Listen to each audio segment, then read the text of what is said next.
pourquoi parler ce soir de syndicalisme étudiant?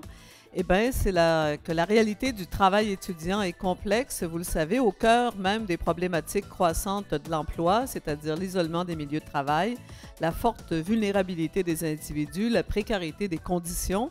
Ce type de travail atypique, c'est-à-dire qui n'est pas un emploi à contrat déterminé à temps plein, est de plus en plus répandu. Selon Statistique Canada, 35% des emplois sont aujourd'hui atypiques, c'est-à-dire soit à temps partiel, sans possibilité de carrière, ou temporaire, autonome ou encore par cumul d'emplois.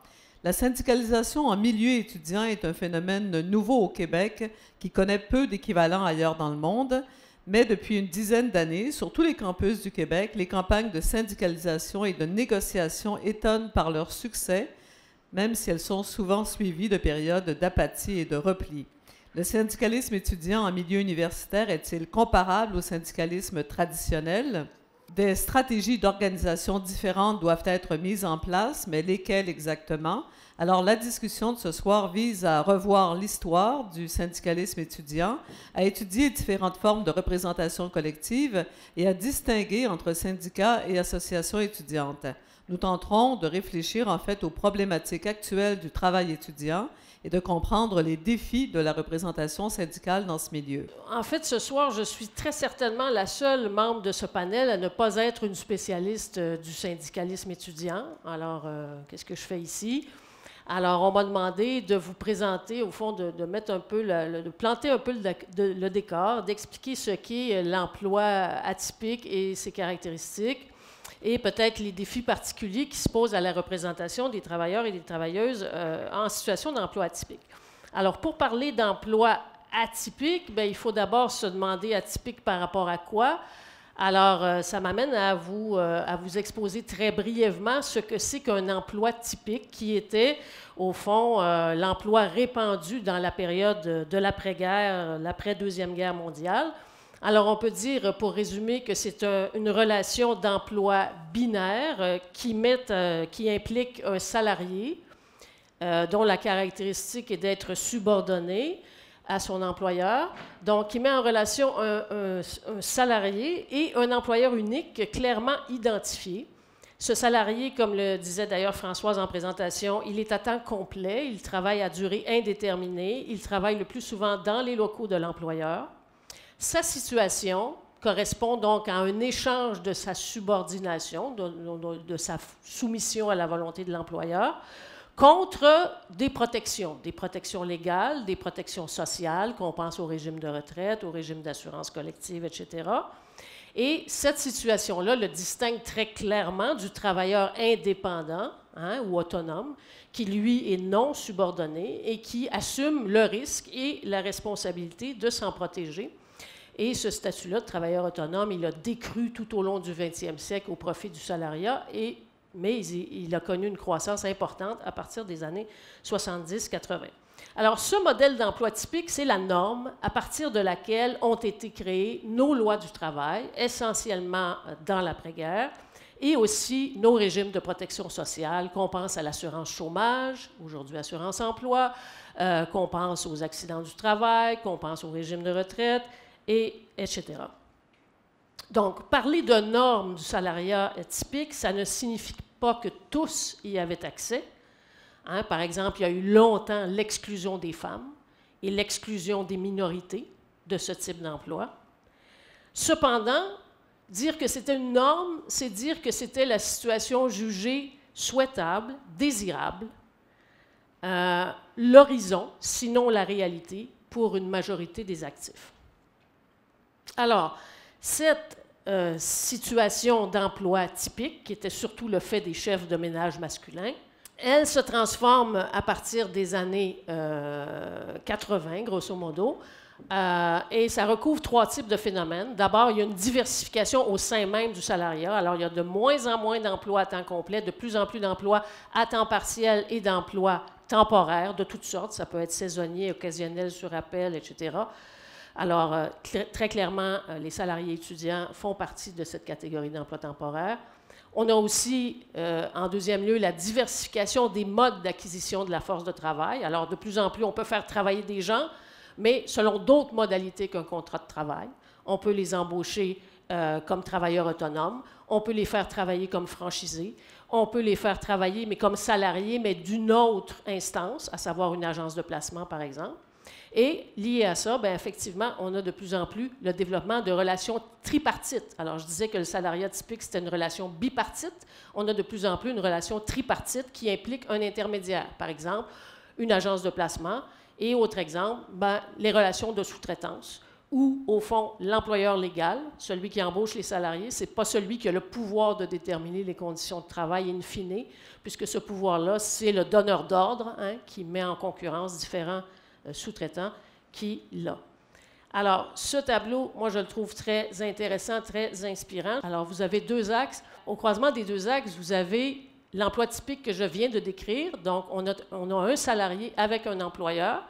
Si vous vous dirigez vers la droite, vous avez toute la variabilité des zones grises entre le salariat et le travail indépendant. Donc, vous avez des indépendants qui ont quelques donneurs d'ouvrage, qui sont en quelque sorte une figure d'employeur, mais sans la responsabilité d'employeur.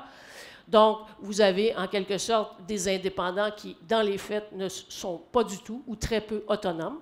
Alors, ça, c'est sur l'axe des X. Et sur l'axe des Y, bien, vous avez toutes les situations où il y a plusieurs figures d'employeurs. Par exemple, je vais prendre l'exemple des agences de placement. Vous avez deux figures d'employeurs. Vous avez l'agence qui recrute, sélectionne, rémunère, évalue le travailleur, mais celui qui coordonne son activité, qui le dirige, qui contrôle son travail, c'est l'entreprise utilisatrice. Ces figures, je dirais, de l'emploi se multiplient, se diversifient, et on assiste, je dirais, à un double éclatement. Un éclatement de la figure du travailleur, qui peut être un salarié, mais aussi un travailleur indépendant travaillant dans des situations souvent très semblables à celles d'un salarié, avec toute la panoplie des cas de figure possibles entre les deux. Et vous avez un éclatement de la figure de l'employeur qui peut être unique, mais aussi multiple, avec le contrôle et les prérogatives de l'employeur qui vont être dispersées ou réparties sur plus qu'une entité. Si on regarde la main-d'œuvre totale au Québec, vous vous apercevez, je n'ai pas le temps d'entrer dans les détails, mais au fond, ce qui correspond au salariat typique, eh bien, c'est quelque chose comme, c'est-à-dire le salariat régulier, temps complet, permanent pour un seul employeur, c'est à peu près 65 % de la main-d'œuvre, même 62 %. Ça, c'est le Québec. Le Canada, c'est environ 65 %. Et dans les deux cas, bien, vous avez autour de 37-38 % de la main-d'œuvre qui est dans des statuts d'emploi atypiques. C'est intéressant de se demander qui est frappé par l'emploi atypique. Alors, comme dans la fable de La Fontaine, les animaux malades de la peste, tous n'en mouraient pas, mais tous en étaient atteints. Fait intéressant, du moins scientifiquement, presque autant de femmes que d'hommes. Alors, j'ai dit tantôt que l'emploi atypique, ce n'est pas nouveau. Les femmes étaient particulièrement touchées. Alors là, on a, je dirais, les comportements, les réalités des hommes et des femmes tendent à converger, pas parce que la situation des femmes s'améliore nécessairement, elle peut s'améliorer un peu, elle s'est améliorée au cours de l'histoire, notamment à travers tout le développement du secteur public et de la syndicalisation dans le secteur public, mais il y a aussi le phénomène du fait que les conditions des hommes se détériorent, et en particulier chez les jeunes hommes. Vous voyez ensuite que l'emploi atypique est surreprésenté aux deux extrémités de la pyramide des âges, donc chez les moins de 25 ans et chez les 55 ans et plus. Alors, chez les moins de 25 ans, vous voyez que c'est 65 % qui sont touchés par l'emploi atypique, et alors que chez les 25-54 ans, 30 %, c'est quand même une différence majeure. Est-ce que ça frappe surtout les gens qui sont peu diplômés, faiblement qualifiés? Ben oui, mais pas uniquement. Alors, dans le troisième élément, vous voyez bien que 36 % des détenteurs d'un diplôme universitaire sont touchés par une forme ou l'autre d'emploi atypique.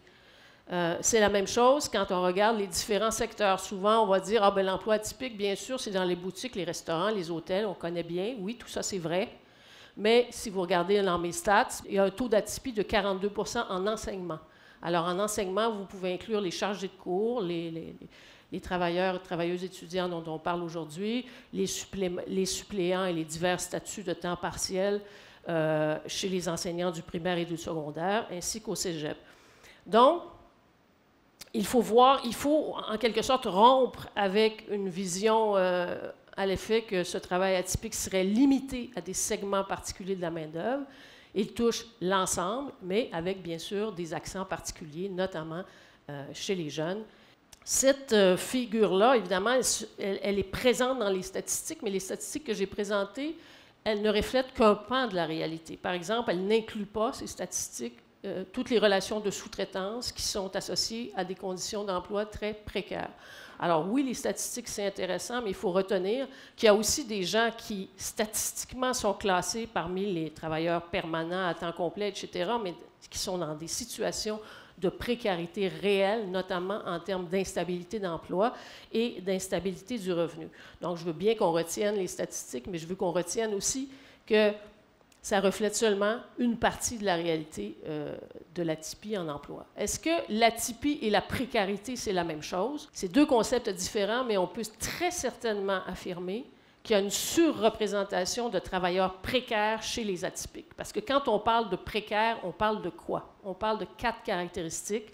Alors, je m'inspire de 2 auteurs britanniques qui ont été repris par des auteurs canadiens par la suite. Alors, être précaire, c'est d'abord avoir un emploi instable, un emploi qu'on peut perdre très facilement, qui a une très courte durée, sur laquelle on n'a pas de garantie. Alors, ça s'exprime par une limite de temps, soit en termes de date, ou soit à la fin d'un projet, par exemple. Alors, on peut dire que tout le milieu, par exemple, de la culture fonctionne à base d'emplois atypiques. Et aussi, un emploi qu'on risque de perdre, donc sur lequel on n'a pas de garantie. Deuxième caractéristique, un emploi précaire, c'est un emploi sur lequel on a peu de contrôle sur son travail, sur le contenu de son travail, sur ses horaires de travail, sur son rythme de travail, etc. Troisièmement, un emploi précaire, c'est un emploi dans lequel on manque de protection réglementaire, c'est-à-dire qu'on va être soit peu couvert, pas couvert ou moindrement bien couvert par les lois du travail. Les salariés atypiques, bien, en théorie, sont couverts par les lois du travail, mais certaines clauses des lois ne s'appliquent pas. Par exemple, pour contester un congédiement sans cause juste et suffisante selon la loi des normes du travail, on doit avoir travaillé 2 ans pour le même employeur, 2 ans de manière continue. Alors, si on a travaillé 3 mois, 6 mois, 1 an et 3 quarts, on n'est pas couvert par cette clause. Et quatrième élément, c'est le niveau de revenu, à la fois le niveau de salaire horaire des atypiques qui est plus bas et qui se répercute évidemment, étant donné qu'il risque d'avoir une intermittence, hein, d'avoir des arrêts entre les contrats, bien évidemment, ça se répercute sur le niveau du revenu annuel. Ce que j'aimerais vous dire, qui est la deuxième partie de mon propos, c'est quel est l'effet de ces transformations. Et l'effet de ces transformations, c'est qu'on assiste à un décalage entre les nouvelles formes de mise à disposition du travail, donc l'ensemble de ce que je viens de décrire, et les institutions censées protéger les travailleurs. Alors, j'insiste, ces formes-là ne sont pas créées à la demande des travailleurs. Certains, bien sûr, apprécient certains éléments de l'emploi atypique. On peut apprécier, par exemple, une flexibilité des horaires. On peut apprécier un emploi qui nous permet de concilier travail et études, travail et responsabilité familiale. Là n'est pas la question. La question, c'est que pour le moment, les individus doivent en payer seuls le risque et le prix. Et c'est contre ça que j'en ai, et non pas contre le fait qu'on puisse souhaiter des aménagements de tout type. On a donc un besoin de renouveler les institutions protectrices du travail, que ce soit les lois du travail et, j'en arrive au régime de représentation collective. Alors, il est bien démontré que pour les salariés atypiques, pour les travailleurs de la sous-traitance, pour les travailleurs indépendants, pour les travailleurs d'agence, pour différentes raisons, c'est très difficile d'accéder à la syndicalisation en vertu du régime général de rapport collectif de travail. Alors, un mot sur ce point. Pourquoi est-ce important la syndicalisation? Pourquoi est-ce important la représentation collective? Pourquoi est-ce important d'être un citoyen, en quelque sorte, un citoyen industriel? Bien, c'est que la syndicalisation, en plus d'être associée à l'amélioration des conditions de travail, c'est le moyen qu'on a trouvé pour collectivement rééquilibrer le rapport de force, hein, l'inégalité de la relation d'emploi, et qui nous permet également de pouvoir collectivement avoir un mot à dire sur la régulation des milieux de travail et qui, de surcroît, en Amérique du Nord, donnent souvent accès à des régimes complémentaires de protection sociale, donc à un régime de retraite, parce que ça, il n'y en a pas dans la loi. Il n'y a pas d'obligation de donner un régime de retraite. C'est souvent quand on est syndiqué qu'on y aura accès. Même chose pour les assurances collectives complémentaires. Donc, très souvent, pour différentes raisons, les travailleurs atypiques ont des difficultés d'accéder au régime de rapport collectif de travail. Pour les travailleurs indépendants, ils en sont exclus. Il y a 2, 3 exceptions, mais la règle générale, c'est qu'ils en sont exclus.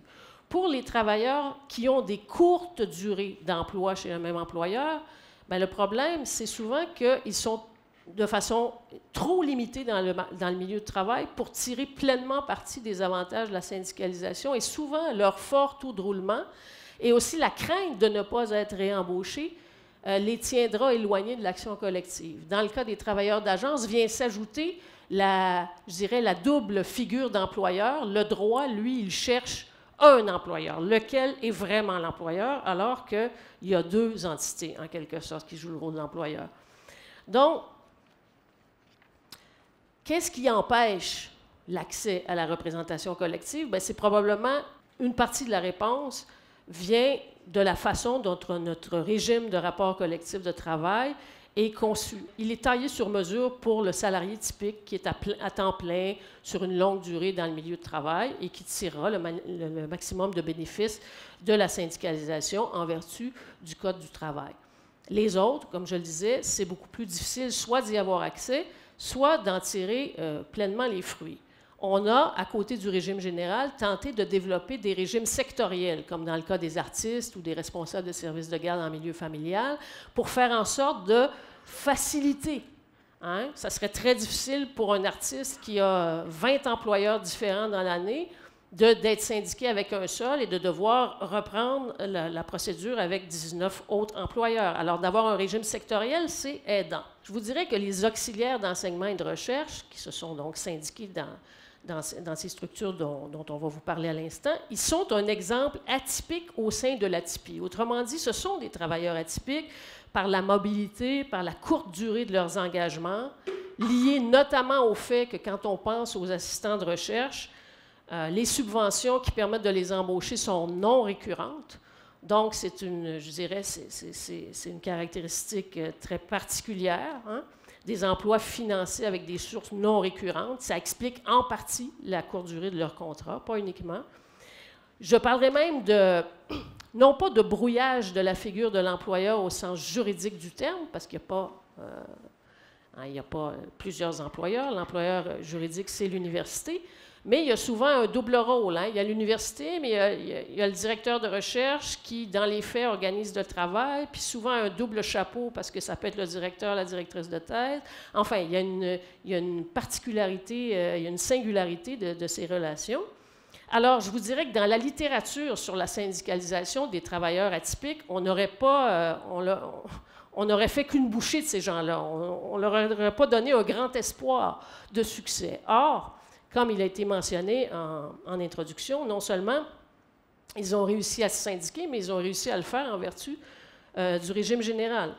Alors, ne serait-ce que pour ces raisons-là, et d'un strict point de vue scientifique, en plus du point de vue social, évidemment, il est intéressant de voir comment ils ont surmonté les obstacles dont j'ai parlé, comment ils réussissent à maintenir une vie syndicale et une mobilisation au moment des négociations, en dépit d'un membership toujours changeant, parce que l'autre caractéristique, c'est qu'en réalité, en fait, c'est constitutif de leur statut d'être, au fond, là pour une courte période de temps. Ils ne seront pas étudiants toute leur vie, et en fait, on leur souhaite d'en sortir. Comment ils réussissent, en dépit d'un membership toujours changeant, et qui sait qu'il est là pour une courte durée, à maintenir une mobilisation. Comment ils réussissent à développer ou non des alliances avec d'autres groupes à l'université. Et finalement, les caractéristiques de leur emploi, est-ce qu'elles se traduisent par des revendications syndicales particulières, par exemple? Est-ce qu'on reprend certaines revendications typiques des syndicats, comme par exemple l'ancienneté? Ça semble difficile. Est-ce qu'on adopte des revendications particulières? Bref. Merci beaucoup, Martine Damour. Merci. Je vais présenter un peu l'histoire du syndicalisme étudiant. Je vais y aller en 3 phases. Donc, je vais présenter brièvement les phases de syndicalisation. les auxiliaires étudiants et étudiantes et les stagiaires post-doc. La raison pour laquelle j'ai inclus les stagiaires post-doc, c'est que ce n'est pas des étudiants et des étudiantes, mais au moment de la syndicalisation, il y a eu un gros débat, il y a un gros débat qui s'est déroulé en plusieurs phases pour déterminer s'il s'agissait bien d'étudiants ou d'étudiantes en premier lieu. Ensuite de ça, je vais présenter un peu la dynamique de syndicalisation. Donc, évidemment, quand on syndique, il y a un contexte pour lequel les gens veulent se syndiquer. Bien, il y a un contexte organisationnel aussi. Qu'est-ce qui fait en sorte que l'Alliance de la fonction publique, en à peu près 10 ans, a recruté ou organisé plutôt 30-35 000 étudiants et étudiantes. Ça fait beaucoup aussi. Et ensuite de ça, bon, quelles sont les dynamiques de négociation et de mobilisation en 3 étapes? La première convention collective, ensuite de ça, l'application de cette convention-là et le renouvellement de la convention et l'élargissement des perspectives. Là, je présente ici une de 2 fiches sur la syndicalisation des auxiliaires étudiants et étudiantes. Donc, on remarque le premier syndicat en fait, d'auxiliaires qui a été créé, ça a été créé à McGill en 1993. En fait, eux, depuis 1974, ils avaient une association d'auxiliaires, mais qui était une association ad hoc, qui n'était pas reconnue comme un syndicat à proprement parler. Et eux, ça a été difficile. En 1990, ils ont décidé de former un syndicat qui a été reconnu en 1993. La première convention collective a été signée en 1998. Mais c'est à peu près ce qui s'est passé là, depuis les années 70. Ensuite de ça, c'est vraiment en 2004 que ça démarre, la syndicalisation des auxiliaires comme telle. Donc, ça a commencé avec l'UQAM. Ensuite de ça, Concordia, Université Laval, l'UQAM est revenu, l'UQO, etc., etc. Il y a à peu près 3 phases qu'on peut distinguer dans la syndicalisation des auxiliaires puis des postdocs. Premièrement, la phase, je vais l'appeler urbaine, donc UQAM, Université de Montréal, Université Laval, se syndiquent en premier. C'est des phases aussi, des fois, qui se regroupent un peu. Là. Ensuite de ça, il y a eu les universités en région, UQAC, Sherbrooke, entre autres, UQO, se sont syndiqués. Puis parallèlement à ça, les syndicats urbains qui venaient de se créer, des grands centres urbains qui venaient de se créer, ont commencé à aller chercher des étudiants, des étudiantes qui n'étaient pas nécessairement des auxiliaires, mais qui faisaient du travail de soutien non académique, entre autres. Ça, c'est en 2010 et 2017. Et je m'excuse auprès, si jamais ils nous écoutent, les invigilators de Concordia, je ne vous ai pas oubliés, même si vous n'êtes pas dans PowerPoint. Eux autres, les invigilators, c'est les surveillants d'examen à Concordia, qui ne sont pas nécessairement des étudiants, c'est une des exceptions au Québec. Eux autres se sont syndiqués en 2014, si je me souviens bien. Voilà. Donc, la grosse phase, c'est vraiment 2004-2014 à peu près. Et ensuite de ça, récemment, il y a eu 2017, les internes en médecine vétérinaire de l'Université de Montréal se sont syndiqués il y a quelques mois à peine. Ils sont au campus de Saint-Hyacinthe. Ensuite de ça, la 3e phase, les postdocs. Je vais présenter, ça c'est les cas là, les plus connus. Donc, l'UQAM, encore une fois, qui s'est syndiqué en premier. Polytechnique, les postdocs se sont ensuite syndiqués là. Université Laval, à peu près en même temps. Et ensuite de ça, en rafale en 2014-2015, l'Université de Montréal, McGill, Rimouski se sont syndiqués aussi. On y reviendra plus tard, ça a été probablement la phase, en rétrospective, la phase la plus difficile de syndicalisation. Pas que la réponse terrain n'était pas bonne, mais la réponse de l'employeur était assez directe, merci.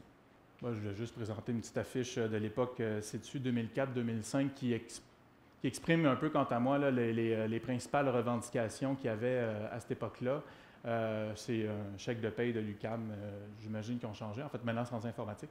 Mais c'était une grosse affiche qui, bon, comme on voit, disait que la paye était négociable. Donc, ça rejoignait une des revendications qu'on a vues un peu partout, synthétisées par le slogan « Une heure travaillée, une heure payée », parce que ce n'était pas nécessairement le cas. Ça ne l'est pas encore. Il y a encore des problèmes à cet égard-là, mais il y a des recours aussi. À l'époque, il n'y avait pas de recours et le travail n'était pas nécessairement rémunéré. On cherche à établir la légitimité du syndicat, donc pour dire si vous êtes auxiliaire, il y a des recours et ce que vous pensez qu'on ne peut pas faire, on peut le faire. On peut négocier notre paye, on peut négocier nos heures, etc., etc. Donc, on cherche à allier légitimité du syndicat et revendications qu'on avait à ce moment-là. Donc, dans la dynamique de syndicalisation, il y a 3 points là, que je vais aborder rapidement. La division et la hiérarchisation du travail académique. Comme je disais, la syndicalisation s'inscrit dans un contexte, ça n'arrive pas de nulle part non plus. Les orientations et les structures organisationnelles qui ont permis cette syndicalisation-là. Et ensuite, la reconnaissance du statut d'employé qui a été une chaude lutte pour la synthétiser comme ça. Donc, Dans le premier point, la division, la hiérarchisation du travail académique, je vais aller avec les raisons macro, si on veut, socio-économiques. Donc, on constate depuis un certain nombre d'années une augmentation de la précarité du travail salarié-étudiant, que ce soit à l'université ou à l'extérieur de l'université.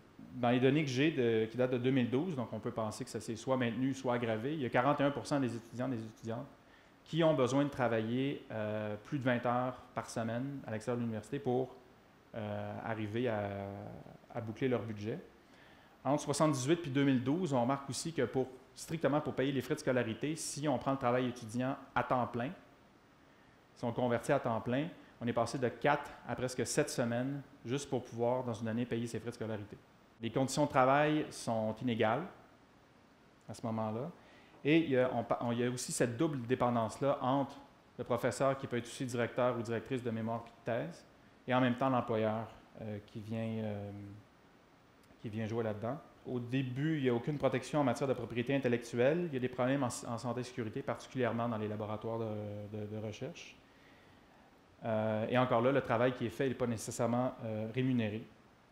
On constate aussi une augmentation du nombre de stages. Alors, un stage, ça veut dire tout et son contraire. Ça va être flagrant dans le cas des stagiaires post-doctorats. Mais puis ça, c'est dit sans faire abstraction de ce qui se passe à l'extérieur de l'université aussi. Il y a des données que j'ai consultées dans des sondages, par exemple, de pas loin de 2000 personnes, où 70% des gens disaient qu'il n'y avait pas eu de rémunération vraiment pendant leur stage.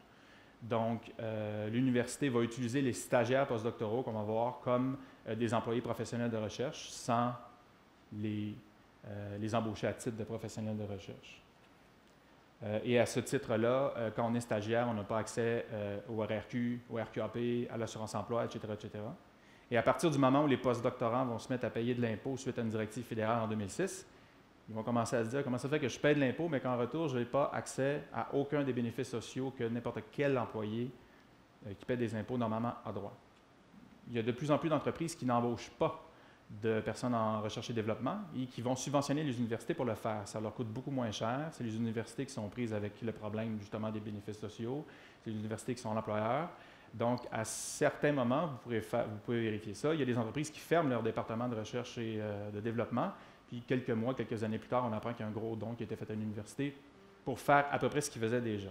Dans le micro, donc ce que les gens disent sur le terrain au moment de se syndiquer, bon, encore là, 1 heure travaillée, 1 heure payée, ça revient, peu importe le statut, peu importe l'université. Il y a beaucoup de problèmes en matière de propriété intellectuelle. Les rapports de pouvoir, on vient d'en parler. Qu'est-ce que je fais si la personne qui dirige ma thèse ou qui dirige mon mémoire est en même temps mon employeur et que j'ai un problème avec cette personne-là? Comment je fais pour régler ça? Et ensuite de ça, bon, les accès aux bénéfices sociaux sont vraiment importants. Et dans les rapports de pouvoir aussi, il va y avoir des questions, mais ça va venir un peu plus tard, comme on va le voir à la fin de ma présentation. Une fois que les syndicats sont établis, ils vont chercher à participer à la gestion de l'université, que ce soit par une participation au conseil d'administration, aux commissions des études, ou, comme on va le voir de plus en plus dans les dernières années, une participation dans l'attribution du financement qui va pour les auxiliaires d'enseignement, ce qu'on appelle le plancher d'heures. Il y en a qui vont synthétiser en disant on veut un plancher d'heures, on veut s'assurer qu'il y a un minimum d'heures de travail qui est réservé pour les auxiliaires. Il y en a d'autres qui vont dire bon, on veut simplement participer aux allocations des ressources dans les départements, mais c'est quelque chose qu'on va voir de plus en plus. Qu'est-ce qui a permis la syndicalisation rapide au sein de l'Alliance de la fonction publique? C'est qu'en 1996, le Congrès de l'Alliance de la fonction publique prend une résolution à l'effet de syndiquer des gens qui ne le sont pas. Alors, plutôt que d'aller chercher des gens dans d'autres syndicats, on va aller syndiquer les travailleurs et les travailleuses qui ne le sont pas. Il y a 60% au Québec qui ne le sont pas, donc on va aller là. Et ensuite de ça, on peut peut-être en parler dans la période de questions-réponses, il y a tout un concours de circonstances qui fait en sorte aussi que il y a des gens qui souhaitent se syndiquer, entre autres à l'UQAM, qui sont des auxiliaires, qui se rencontrent et qui, à peu près par hasard, c'est le même qu'on me l'expliqué aussi, rencontrent un organisateur de l'Alliance qui a déjà une équipe à sa disposition qui syndique un peu et qui vont syndiquer à l'UQAM. Mais à partir du moment où il y a un syndicat qui est créé à l'UQAM, le mot se passe dans les universités. Le bouche-à-oreille dans les universités est très fort. Même chose avec les postdocs. Dès qu'il y a eu un syndicat de postdoc quelque part, ça a commencé à appeler à l'Alliance de la fonction publique ou via les syndicats locaux qui sont établis pour essayer de trouver une solution similaire aussi. Les gens qui vont aller sur le terrain, ce n'est pas tous des employés. Ils sont à peu près imperméables au chantage qu'on peut faire. On ne peut pas les menacer de les renvoyer, parce qu'eux autres, c'est des employés d'un syndicat. Ils vont coordonner, ils vont faire le lien entre le syndicat national et le syndicat local qui est en voie de reconnaissance. Donc, ils vont préparer le terrain non seulement auprès des futurs membres, mais aussi auprès de l'organisation pour pouvoir accueillir ces gens-là. Je vais juste brièvement mentionner quelques décisions. À l'époque, c'était la Commission des relations de travail. Maintenant, c'est rendu le tribunal administratif du travail. Vous pouvez les voir ici, si ça vous tente. En 2008, à l'UQAC, il y a une décision assez importante parce qu'à ce moment-là, l'UQAC ne voulait pas reconnaître que l'université était l'employeur de ses auxiliaires. Sa prétention, malgré le fait qu'il y avait déjà quelques syndicats d'auxiliaires, sa prétention, c'était à l'effet que c'était les professeurs qui étaient les employeurs et non l'UQAC. À ce moment-là, en fait, la Commission des relations de travail a comparé un peu le rôle du professeur à un rôle de gestionnaire d'entreprise. On n'aime pas ça quand les universités sont comparées aux entreprises, mais là, pour comprendre, ils ont utilisé cette métaphore-là. C'est-à-dire que l'auxiliaire de recherche, il y a un lien de subordination envers le professeur, oui, mais envers l'université. L'auxiliaire de recherche ou d'enseignement aussi et travaille dans un cadre qui est établi par l'université, mais qui est géré peut-être par le professeur. Donc, à ce moment-là, le tribunal du travail a déterminé que l'employeur sur l'université, qu'à ce titre-là, ben, il doit assumer son rôle d'employeur. Ensuite de ça, le syndicat des postdocs de l'UQAM, lorsqu'ils ont tenté de se syndiquer, ça a réussi. Ça a été essentiellement la même lutte. L'Université du Québec à Montréal ne voulait pas reconnaître que, c'était des salariés. Essentiellement, ce que la Commission des relations de travail à l'époque avait dit, peu importe la forme de la rémunération, s'il y a une prestation de travail en échange d'un travail, vous pouvez les payer comme une bourse, vous pouvez les payer comme un salaire, sous forme de salaire régulier, ça constitue, quant à nous, un lien de subordination traditionnel employé-employeur aussi. Et l'UQAM a tenté par la suite de contester la décision, mais la Commission des relations de travail a maintenu cette décision-là en 2012. Et en 2013, Polytechnique, qui était assez coriace à ce moment-là aussi, d'ailleurs, vous n'avez peut-être pas vu au début, mais ils ont tenté de désyndiquer le syndicat à la Polytechnique et qui s'est reformé l'année d'après. Donc, en 2013, ils ont contesté la subordination juridique des postdocs. Et je vais juste lire une partie de la décision de la Commission des relations de travail qui dit que non, les postdoctorants, par rapport à l'école polytechnique, ils sont subordonnés. Je cite, ça c'est un passage sur la durée de travail parce que l'employeur disait que, étant donné que la Polytechnique ne donne pas d'heures de travail fixe à ses postdocs, ben, ce n'est pas vraiment des employés, c'est comme des espèces de travailleurs indépendants. La Commission des relations de travail a dit « La durée du stage étant de 2 ans, le temps lui presse, postdoc, de produire des résultats qui lui permettront de rayonner par la publication d'articles scientifiques. Le temps et le besoin de résultats sont un contrôle bien suffisant. » Donc, et ensuite de ça, la CRT a confirmé la jurisprudence précédente. Mais brièvement, une fois que le syndicat est établi, la première convention collective, c'est vraiment là qu'on va établir le langage. Il n'y a pas, à part ce qui existe déjà dans la loi, et évidemment le mécanisme de grief et l'établissement de grilles salariales, il n'y a pas de gain extraordinaire qu'on va voir à ce moment-là. On établit vraiment un langage, une relation en fait, une culture syndicale au sein de l'université pour le syndicat lui-même et ensuite de ça par rapport aux employeurs. En soi, c'est déjà beaucoup, mais c'est vraiment vers les deuxièmes négociations que là, on voit qu'il y a des gains substantiels. Il y a une espèce d'égalisation par rapport au salaire. Donc, chaque université va tendre à peu près à avoir, grosso modo, des conditions de salaire relativement similaires. Et souvent, cette deuxième convention-là, souvent c'est à la troisième, là, il va y avoir un élargissement des demandes.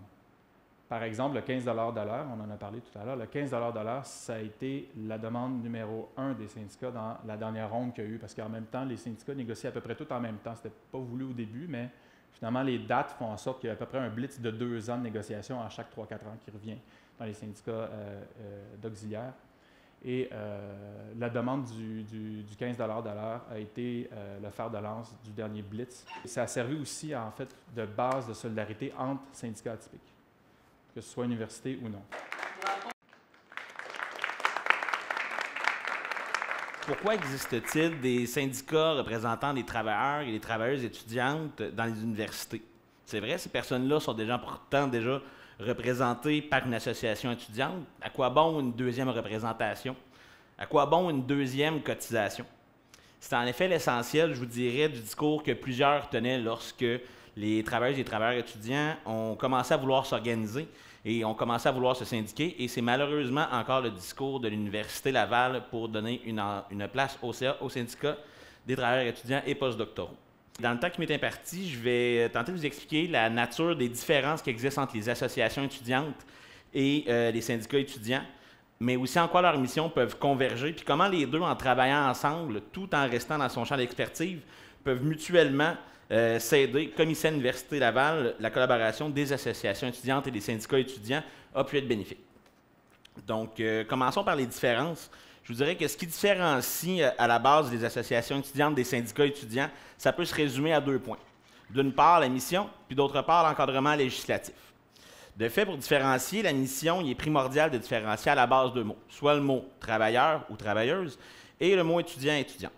Ces 2 termes ne sont pas mutuellement exclusifs, comme vous pouvez très bien le comprendre, mais c'est ce qui fait que les deux institutions duquel je vous parle existent. La mission d'une association étudiante, c'est de représenter la personne en sa qualité d'étudiant, c'est-à-dire de préserver les droits des étudiants en protégeant, par exemple, leur droit à l'éducation de qualité, un milieu d'apprentissage adéquat, un contrôle des coûts et en leur offrant une représentation au niveau politique. Ainsi, on pourrait dire que l'association étudiante, elle représente le client que compose la personne.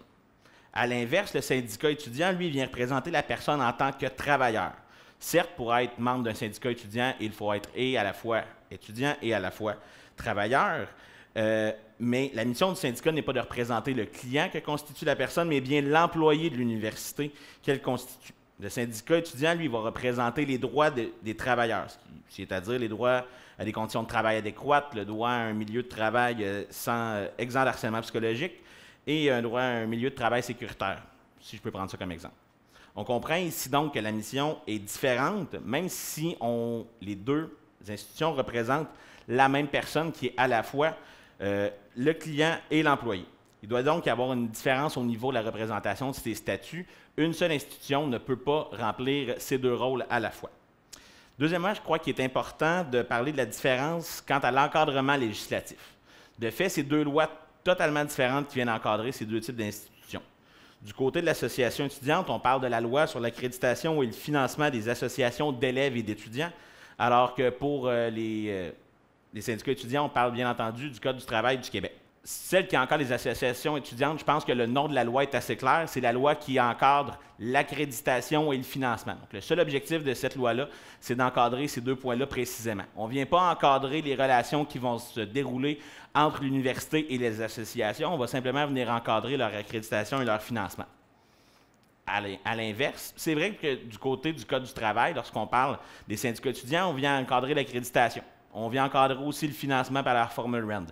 Mais on vient aussi encadrer beaucoup d'autres choses. On vient encadrer les relations qui se passent entre le syndicat et l'employeur.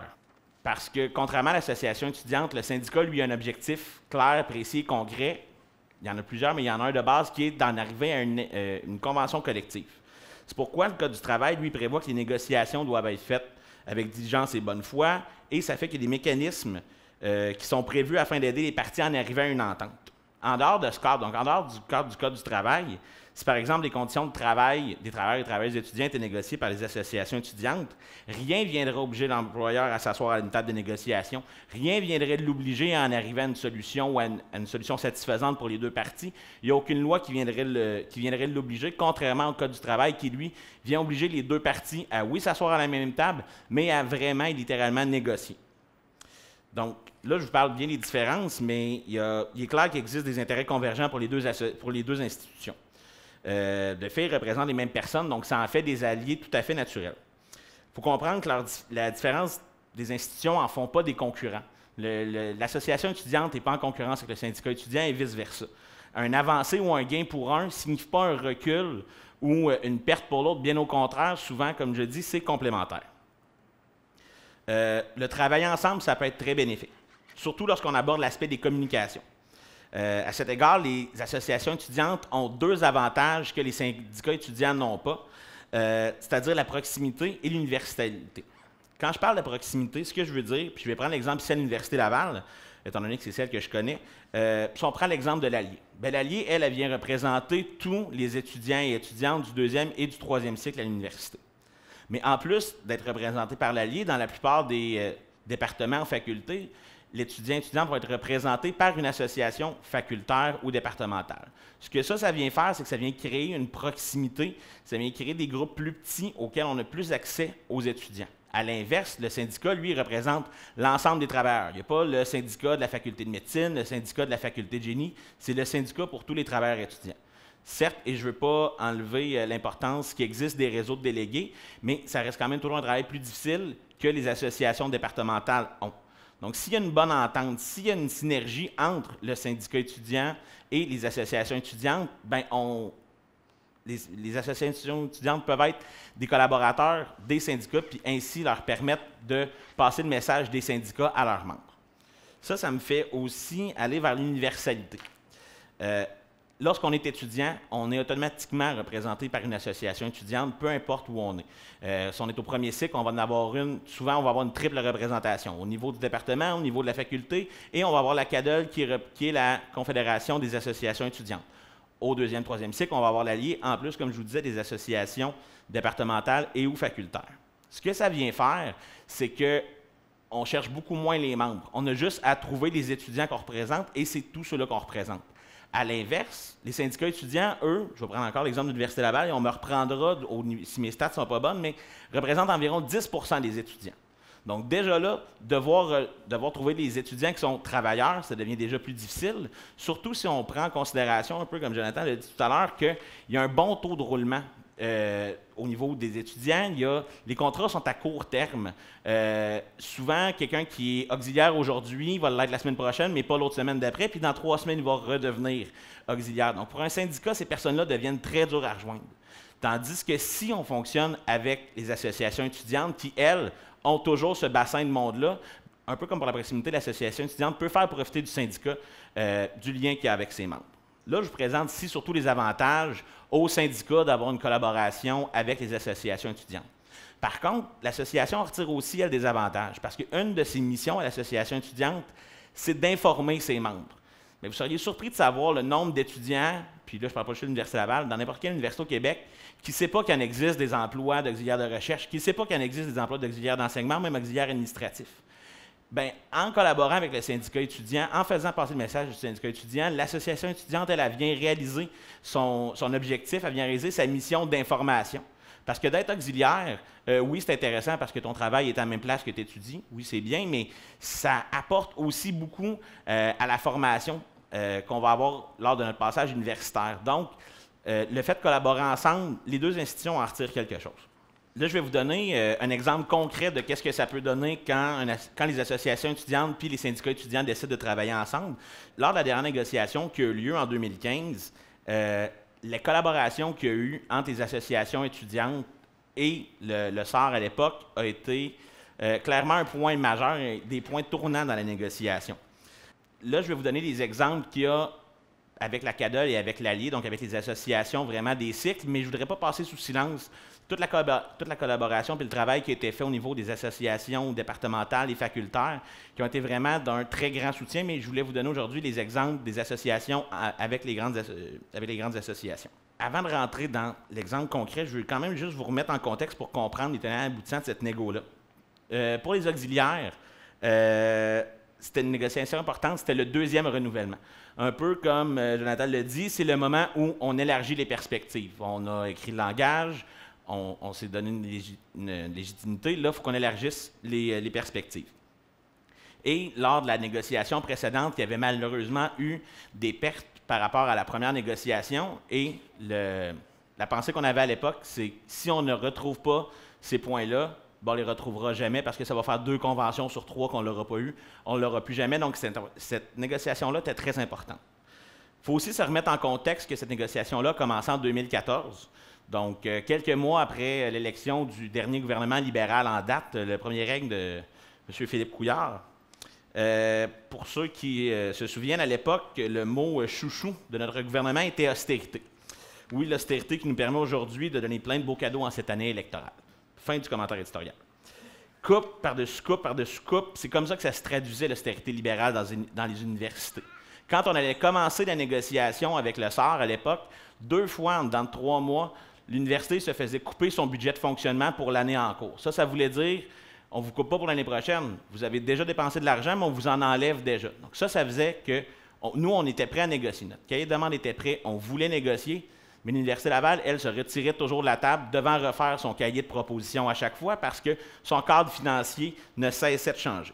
C'est ainsi qu'en novembre 2014, après une 2e fois que l'université a décidé d'annuler des séances de négociation, que le SAR a décidé d'exercer des moyens de pression, d'exercer une journée de grève légale afin de ramener, d'une part, l'université à la table de négociation, mais aussi afin d'envoyer un message clair qui, à l'époque, était que les coupures que l'université avait à faire n'allaient pas se faire sur le dos des conditions de travail des travailleurs et des travailleuses étudiants qui étaient et qui sont encore à ce jour les travailleurs et les travailleuses les moins payés sur le campus.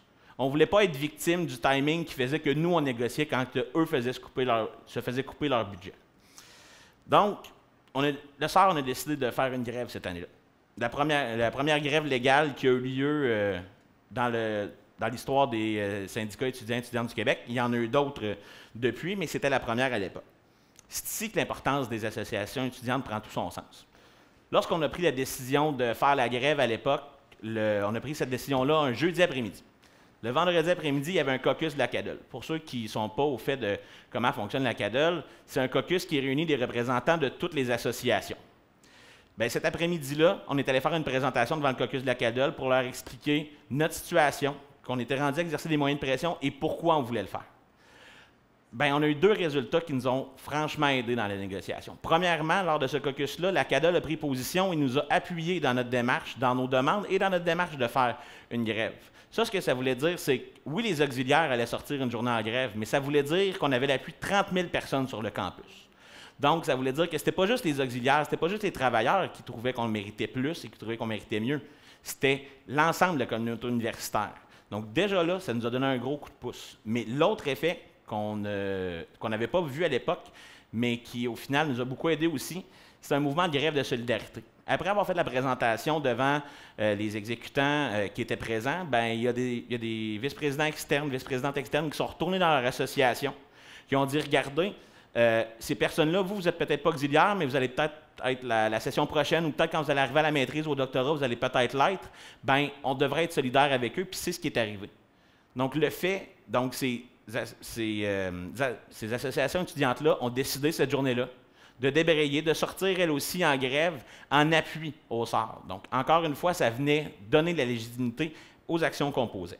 Au mois de mars 2015, donc quelques mois après, les négociations avaient un peu avancé, mais malheureusement, on arrivait encore à un point où il ne se passait plus grand-chose. On avait réglé quelques dossiers, mais ce qui nous importait le plus, il y avait, oui, le salaire, mais il y avait la reconnaissance de l'expérience, il y avait la reconnaissance du travail qui était fait, ça n'avançait plus. Donc là, l'idée des moyens de pression est revenue, et l'idée de la grève est aussi revenue.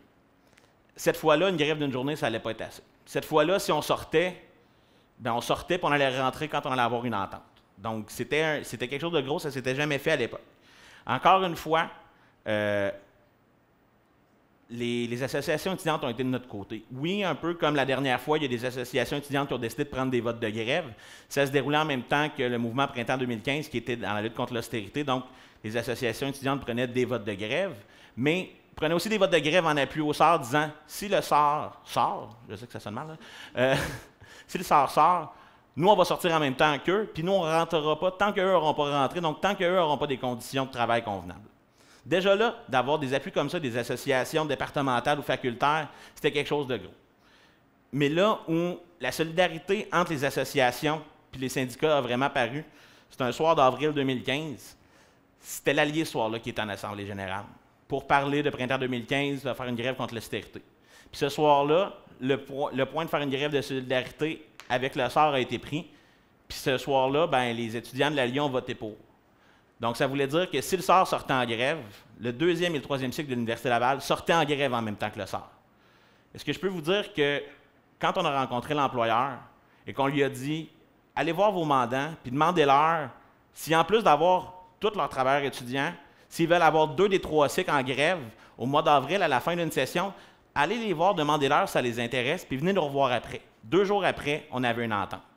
Pourquoi? Parce que on savait qu'on défendait, oui, les mêmes personnes, mais qu'on avait aussi le même but, puis les assos et les syndicats ont décidé de se tenir cette fois-là. Ça, c'est un des exemples, excusez-moi, parmi tant d'autres, qui fait qu'il faut que les associations puis les syndicats étudiants travaillent ensemble. Et je vais terminer là-dessus. Je peux comprendre, on peut concevoir que chacun des côtés a des impératifs politiques qui fait qu'ils ne seront pas toujours d'accord. Puis savez-vous quoi? C'est bien. On n'a pas toujours à être d'accord. Par contre, quand le moment opportun se présente, quand c'est nécessaire, je crois qu'il faut mettre de côté justement ces sensibilités politiques-là et comprendre qu'au final, on travaille tous dans le même sens. Puis les syndicats étudiants, les associations de travail et les syndicats d'étudiants, excusez-moi, travaillent pour les mêmes personnes et ont les mêmes objectifs. Puis ce que je souhaite pour le futur, c'est que l'exemple du SAR de 2015, bien, ce soit la même chose pour le STEP en 2020, puis la même chose pour tous les autres syndicats étudiants, associations étudiantes au Québec. Je suis définitivement content d'être ici pour pouvoir parler de syndicalisme étudiant, qui a été probablement une de mes passions là, dans les 2 dernières années environ. Tant qu'à être sur le sujet du syndicalisme étudiant, je voulais faire la promotion de la recherche qui a été organisée par le STEP à ce sujet-là, qui porte spécifiquement sur le syndicalisme étudiant, qui est en fait probablement la recherche la plus à jour sur ce sujet-là, avec des sondages qui sont quand même exhaustifs, qui permettent de donner un portrait et une analyse qui est très pertinente là, sur le sujet. Pour commencer, en fait, plutôt que d'avoir un plan, je voudrais commencer avec une citation de Kelly, qui est un chercheur là, que j'ai vu dans mes cours en relations industrielles, évidemment, qui parle de la mobilisation. J'ai souligné en rouge les parties les plus importantes. Si on fait un survol rapide, on parle d'un groupe de travailleurs insatisfaits qui tentent de définir son intérêt en termes collectifs, acquérir la conviction que la situation insatisfaisante est illégitime et en attribuer la responsabilité à un acteur hors du groupe. En fait, ça va être un peu le plan de ma présentation parce que je vais partir du point du groupe et de l'intérêt collectif, donc de parler du concept d'identité, pour ensuite en arriver vers des sujets qui sont en lien avec la mobilisation et comment qu'elle peut s'organiser. Ce que je trouve que cette citation-là est passionnante, c'est parce qu'elle exprime que la mobilisation n'est pas quelque chose qui apparaît magiquement. Toutes les histoires, par exemple, de la grève, autant lors de négociations que pendant la durée de la convention collective, donc pendant son application, la mobilisation est quelque chose qui se travaille et qui a de nombreuses étapes et que ça peut être quand même complexe et que ça a beaucoup d'enjeux de réalité à prendre en compte pour que ça puisse se manifester. Donc, je vais parler d'identité pour commencer. Donc, pourquoi des identités plutôt que des personnalités? C'est parce que la notion d'identité permet est beaucoup plus floue et beaucoup plus abstraite. Une personne peut avoir plusieurs identités. Un collectif va être le regroupement de plusieurs ou d'une identité. On peut parler d'identité comme l'identité des travailleuses, l'identité étudiante. Donc, ces différentes choses-là qui vont vivre et être manifestées dans un syndicat. C'est important parce que c'est le fondement de la représentation syndicale. Ça définit c'est qui que je représente, c'est qui les enjeux, les besoins, les principes qui sont défendus, les limites de l'action aussi, et aussi les critiques si j'en fais pas assez sur le sujet, un sujet donné par exemple.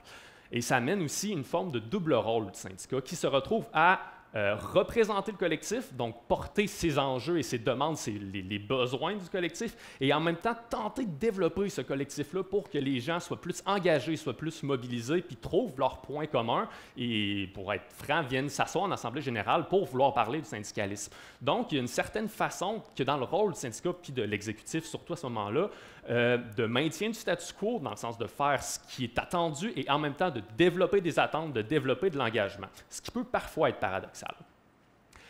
Parmi les éléments d'identité, qui va être la première partie de la présentation, il y a les situations de travail. Donc, la multiplicité des identités professionnelles, dans le sens que le syndicat comme le STEP, bon an, mal an, va représenter à peu près 5000 personnes qui vont avoir différentes tâches, différents contrats, différents statuts d'emploi. Actuellement, il y a pratiquement 3 conventions collectives des stagiaires postdoctoraux dont la réalité est excessivement différente de celle d'un auxiliaire de recherche, d'une accompagnatrice ou quelqu'un qui fait la traduction pour des personnes sourdes de cours, de la personne qui va être auxiliaire dans un laboratoire, de la personne qui va faire de l'accueil dans un événement universitaire. Il va y avoir des différences énormes entre quelqu'un qui va travailler ponctuellement un contrat de 3 heures dans une session, de quelqu'un qui va travailler 15 heures semaine, de quelqu'un qui va être temps plein tout le temps. Donc, le terme travailleuse ne regroupe absolument pas la totalité des gens, ne peut pas être un point commun, n'est pas facilement un point commun auquel les gens s'identifient, se sentent interpellés.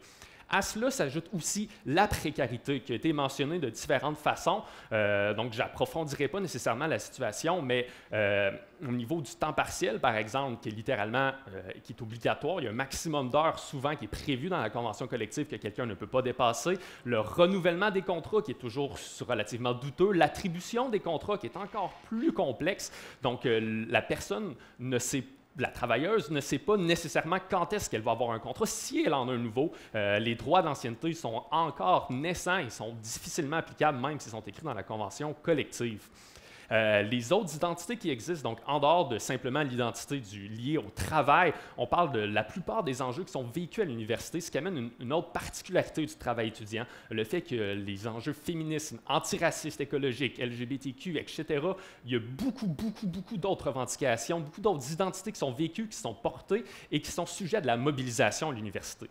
La plupart des personnes qui s'impliquent dans le syndicat vont être impliquées dans d'autres de ces collectifs-là et vont avoir des attentes que le syndicat prennent position et soient aussi capables de représenter ces enjeux-là. Donc, le syndicat, comme d'une certaine façon, par les implications diverses de ses membres, se ramasse à devoir gérer beaucoup d'identités qui sont présentes au sein de ses membres. Ce qui fait que, par exemple, les cahiers de position politiques des syndicats universitaires sont très larges, beaucoup plus que la plupart là, des syndicats, je peux dire, traditionnels, entre guillemets. Ce qui fait donc que premièrement, tous ces enjeux-là, c'est autant de possibilités d'implication aussi, ne sont pas nécessairement en compétition. Le temps de la personne qui travaille, bien, lui, va être limité parce que, bon, c'est travailler, étudier, militer, c'est des choses qui sont parfois très difficiles à concilier, donc il faut toujours prendre ça en considération. Par la suite, cette forme d'intersectionnalisme, c'est une forme qui, selon moi, est profondément catalyseur parce que ça fait que des gens vont se mobiliser pour des choses qu'ils n'auraient pas naturellement fait. Donc, des fois, on peut présenter ça comme des conflits, de dire est-ce qu'on priorise le féminisme, la lutte au racisme, ces choses-là. En général, je pense que ces enjeux-là sont des sources qui font que des personnes vont vouloir militer et que c'est des choses qui sont très bénéfiques pour le syndicat et qu'il faut prendre en compte dans une réalité étudiante. Ce qui m'amène aussi, je vais passer rapidement là-dessus, la perception des identités. Ce n'est pas parce qu'une identité existe qu'elle est comprise et qu'elle est nécessairement manifestée. Donc, l'exécutif qui représente ces personnes-là suit comme un processus tampon de perception. Donc, ce qu'il faut comprendre, c'est que les exécutifs syndicaux, malgré la rotation rapide, d'une certaine façon, se ressemblent dans les origines. Je ne vous cacherai pas que moi, je viens de relations industrielles. La plupart des exécutants du syndicat de l'Université Laval viennent de relations industrielles. Donc, il y a des univers communs qui sont constamment représentés. Je ne vous cacherai pas non plus, la faculté de sciences sociales, par exemple, est beaucoup plus présente dans les assemblées générales que les autres facultés. Donc, de ce fait-là, on se rend compte qu'il y a un effet de réseau qui fait que la perception de toutes les identités différentes qui peuvent être vécues ne se rendent pas nécessairement à l'exécutif, ce qui fait que pour des enjeux de mobilisation et d'interpeller un public plus large, plus général, c'est des choses qu'il faut prendre en compte. Je ne rentrerai pas non plus sur les détails, parfois des débats qui peuvent être intéressants à dire est-ce que je représente les gens qui ne se pointent pas.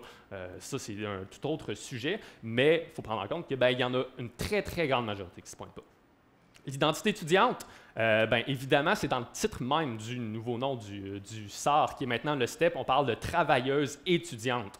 Donc, cette identité-là de l'étudiant, elle est très importante parce qu'il faut voir le travail dans son importance relative dans la vie académique de quelqu'un. La personne va pouvoir travailler soit 3 heures, soit 1 heure, soit 15 heures, mais risque d'être étudiante souvent à temps plein.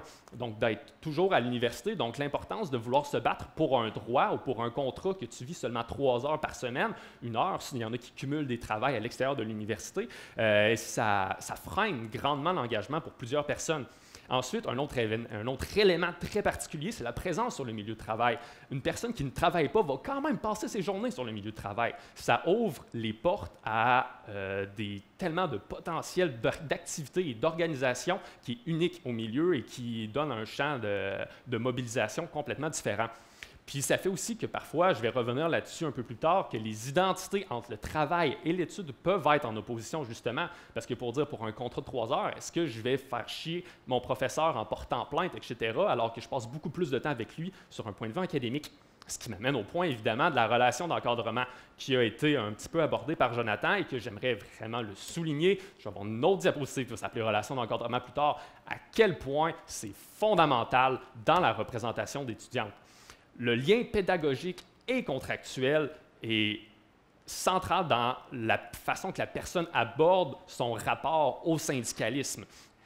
Je dirais, puis ça, j'applique ça sans aucune nuance parce que je n'ai pas le temps d'en faire, qu'il y a une forme de conflit d'intérêt qui est fondamentale à cause qu'il y a une dépendance qui est double envers la personne qui, souvent, pas tout le temps, supervise, ce qui entraîne une aggravation de la précarité puis une perception d'impartialité en cas de plainte. Parce que, évidemment, la crainte de la plupart des gens qui viennent voir, c'est-à-dire si je porte plainte à cause qu'il n'a pas payé mon dépassement d'heure, par exemple, est-ce que ça risque d'influencer sa relation avec moi dans toutes les autres sphères de mon cheminement scolaire? Et ça a un impact énorme. Donc, en général, les identités sont un préalable, selon moi, à la mobilisation qu'il faut bien comprendre pour s'assurer que les personnes qu'on tente de rejoindre se sentent concernées. Ce qu'il faut comprendre, c'est que ce n'est pas un bloc monolithique et qu'il y a différentes identités qui vivent en même sens, qui vivent ensemble et que l'identité de travailleuse, celle liée au travail, n'est pas, du moins dans l'état actuel des choses, n'est absolument pas l'identité unificatrice ou l'identité dominante. Loin de là actuellement. Donc, le syndicalisme étudiant en ce moment, à travers tout ce foisonnement-là, doit travailler pour trouver une façon de stimuler l'identification à un collectif, puis trouver une façon de mettre en place son identité et de permettre aux travailleurs de s'approprier les enjeux syndicaux en même temps que tous ces enjeux-là. Et un des enjeux fantastiques, peut-être une des différences aussi, même le syndicat a une source de financement aussi qui est assez stable et qui ouvre un potentiel d'action qui est assez large que des fois, sans nécessairement être des associations, mais des comités, comme par exemple des comités féministes ou autre chose, n'ont pas des sources de financement aussi garanties qu'un syndicat. Donc, pour des enjeux beaucoup plus militants, souvent, un syndicat va être une porte là, pour l'engagement qui peut être très intéressante. Donc, ce qui nous amène à tranquillement tomber vers l'univers des moyens d'action. Les droits et les enjeux légaux sont la principale, en fait, c'est la spécialité du syndicat et c'est évidemment la principale action syndicale qu'on voit surtout en négociation, par exemple, ou lors de conflits de travail. Ma présentation ne portera pas sur ce sujet-là et au contraire, je veux m'adresser aux limites des enjeux et des droits. Premièrement, l'existence d'un droit ne suffit pas à garantir son application. Ce n'est pas parce que quelque chose est écrit dans une convention collective que le droit va être appliqué par autant les gestionnaires superviseurs que par les étudiantes et les travailleuses qui vont pouvoir être lésés. Par la suite, la mobilisation en cas de négociation au conflit de travail ne suffit pas à construire une identité et un intérêt collectif durable. Lors d'une grève, il y a tellement de rotation de personnes qu'un militantisme qui est uniquement ponctuel, comme c'est souvent le cas, faute des fois de ressources d'inscrire ça dans la durée, fait qu'on voit souvent des chutes d'investissement ou d'implication tout de suite après une négociation. Et c'est pour ça qu'il faut aborder la mobilisation dans des enjeux qui dépassent la sphère légale. Enfin, l'action uniquement dans une perspective législative a une portée trop faible pour protéger les travailleuses. Ce que je veux dire par là, c'est que la convention collective, les chartes, les droits, nommer toutes les garanties juridiques qui existent en ce moment, ne suffisent pas à protéger complètement toutes les personnes qui sont syndiquées dans le travail étudiant, ne serait-ce que parce que tout n'est pas écrit actuellement et qu'il y a des enjeux qui sont culturels, qui sont difficilement ajoutables dans une convention collective. C'est pour ça que j'aborde la suite des choses sur une action structurelle. Par structurel, ce que j'entends, c'est au sein d'un campus ou dans le milieu universitaire ou dans tous ces amalgames qui sont éloignés comme des centres de recherche et des choses dans le genre. Comme j'ai parlé tout à l'heure, des spécificités du milieu étudiant, c'est que les gens sont là même s'ils ne travaillent pas. Donc, c'est pour ça que ça permet ces formes de militantisme-là, qui sont, selon moi, nécessaires parce que, premièrement, une sous-dénonciation des actes interdit clairement, souvent par méconnaissance des droits, par peur de représailles, par peur du syndicat, parfois complètement. On n'oublie pas qu'on est à Québec, donc il y a des préjugés grandissants par rapport au syndicalisme. Donc, ce qu'il faut, une action peut-être au niveau de la culture de l'université pour s'adresser à ça.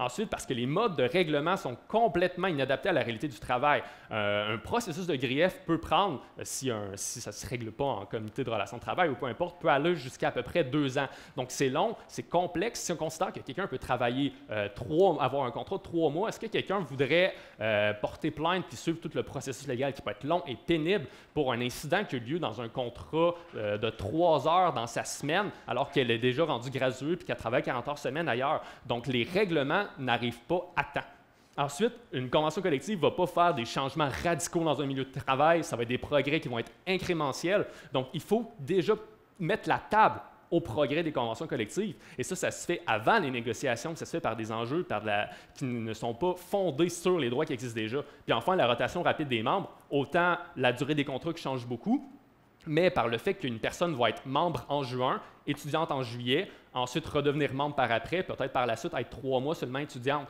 Donc, ce qui fait que les enjeux, les actions ne peuvent pas se limiter aux personnes qui sont syndiquées, mais aussi aux étudiants, parce qu'on ne sait pas quand est-ce qu'une étudiante va rejoindre le syndicat. Donc, il faut vraiment aborder les choses sur une perspective générale plus structurelle. Ça reste, comme je dis, c'est de l'opinion de mon expérience un peu là-dessus, donc c'est pas basé sur des faits. Je reviens sur la relation d'encadrement.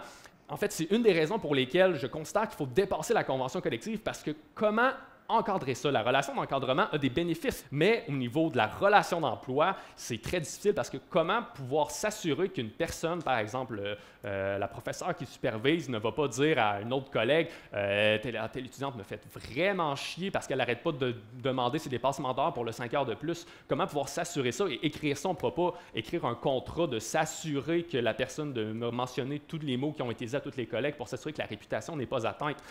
Même si le droit fait que ce n'est pas tolérable, parce que c'est interdit, ça pourra pas être, ce n'est pas conventionnel en ce moment, puis ça ne pourra pas l'être mieux que ça. Ensuite, l'application par l'employeur est parfois défaillante, sans nécessairement tomber dans un procès d'intention. La façon qu'on l'a abordé au STEP pendant que j'étais là, ça a été surtout basé sur la méconnaissance. On a fait, je parle d'agir en amont, on a fait à un moment donné une tournée des secrétariats. On avait fait imprimer des petits signets qu'on remettait au secrétaire de département pour simplement dire « Bonjour, on est le syndicat. Si jamais vous avez des questions concernant la remise des contrats, si jamais des personnes qui vous posent des questions, bien écoutez, c'est un aide-mémoire qui rappelle c'est quoi les droits que les personnes ont. » Puis par la suite, si jamais ils ont des questions, des informations de contact, puis ensuite, comment vous, pour vous aider à faire votre travail, pour s'assurer que vous respectez les droits de nos membres, bien, donner un peu d'informations là-dessus. Donc, on faisait de l'éducation directement en amont. Par la suite, l'action sur les membres. Donc, évidemment, on revient sur le fait de considérer le syndicat, les exécutants et souvent les délégués syndicaux quand il y en a, et ce qu'il faut développer. Donc, transformateur des membres, puis éduquer et valoriser. J'insiste sur la notion de latence du droit. Ce n'est pas, comme je disais, parce qu'un droit existe qui va être activé et qui va être revendiqué. Donc, même si, pendant toutes les négociations, tu revendiques un droit à l'ancienneté super fort, après, une fois que la convention collective est appliquée, les gens doivent encore revendiquer ce droit-là. Il faut encore qu'ils l'activent pour dire « oui, je suis prêt à aller à travers le processus pour faire valider ce droit-là ». Et ça, donc il y a un processus de valorisation, donc de faire des discours comme dire « je suis fier d'être travailleuse étudiante, fier d'être membre du STEP, etc. » Donc de dire que c'est pas parce qu'on est un coin de budget, je peux nous diminuer comme ça, ou de dire qu'on est justement les premiers à être coupés, c'est un couple de financement ou des choses dans le genre, qu'on n'a pas de valeur nécessairement. Donc il y a un gros travail d'éducation qui est fait pour activer des droits qui sont pourtant inscrits dans une convention collective ou par des chartes des droits et libertés, etc. Conséquemment, simplement le fait que je sois en train de tenir ce discours-là, qu'il faut valoriser les gens pour activer les droits, ça montre qu'il y a une disconnexion complète entre le fait d'avoir le droit et le fait que ce droit-là doit être activé. Donc, pourquoi c'est pas instinctif? Pourquoi c'est pas facile? Quels sont les obstacles et pourquoi il y en a autant d'obstacles? Qui sont tous des sujets qui doivent être adressés. Il y a un gros effort autant de rassurer les membres, de dire ça va être correct, on va faire ça ensemble, il n'y aura pas de problème, mais autant de dire pourquoi structurellement il y a des causes qui font qu'on a des obstacles autant que ça, puis qu'on a besoin de faire ce travail-là, qui est un enjeu qui n'est pas, oui, qui va tomber sur la convention collective, mais qui est avant tout culturel et structurel. Je reviens sur la dénonciation. Donc, je parlais de conviction d'illégitimité tantôt. Pour vous donner un exemple, j'ai eu une travailleuse d'une faculté qui est venue me voir à un moment cet été pour me dire que ça faisait 3 mois qu'elle n'avait pas été payée. Être payée, tout le monde sait que c'est son droit fondamental, mais même, elle a attendu 3 mois avant de venir nous voir parce que, et ça, je reviens sur peut-être le conflit entre le statut de travail et études, elle savait que son département était complètement sous-financé. Elle était complètement au courant des problèmes d'argent et donc, elle se disait, même si la situation était insatisfaisante, pour elle, elle n'était pas illégitime et c'était pas, même si c'est désagréable, ça ne nécessite pas une action revendicatrice de demander d'être payé 3 mois plus tard. Et ça amène à attribuer la responsabilité à un acteur hors du groupe. La relation d'encadrement fait que souvent, t'aimes ton boss ou ton supérieur, tu trouves que c'est un pédagogue extraordinaire, mais quand vient le moment de porter plainte, de demander à ce qu'il paye les 10 heures que tu as faites de plus pour corriger, à cause que finalement c'est un examen à question verte, ben ça fait que tu ne veux pas causer de problème. Et ce qu'on fait, c'est une des épreuves, des efforts de recadrage pour dire, écoute, tu ne vas pas porter plainte directement contre ton superviseur, ton enseignante ou peu importe. Tu vas faire une problématique de travail qui est dépersonnalisée, c'est les ressources humaines, c'est l'administration de l'université. Donc, on engage un ennemi qui est abstrait. Et en dépersonnalisant le conflit, c'est beaucoup plus facile pour la personne de porter plainte parce qu'elle dit « j'attaque pas quelqu'un que souvent j'apprécie ou que j'ai peur qu'il fasse des représailles envers moi ». Et donc, le développement d'empowerment.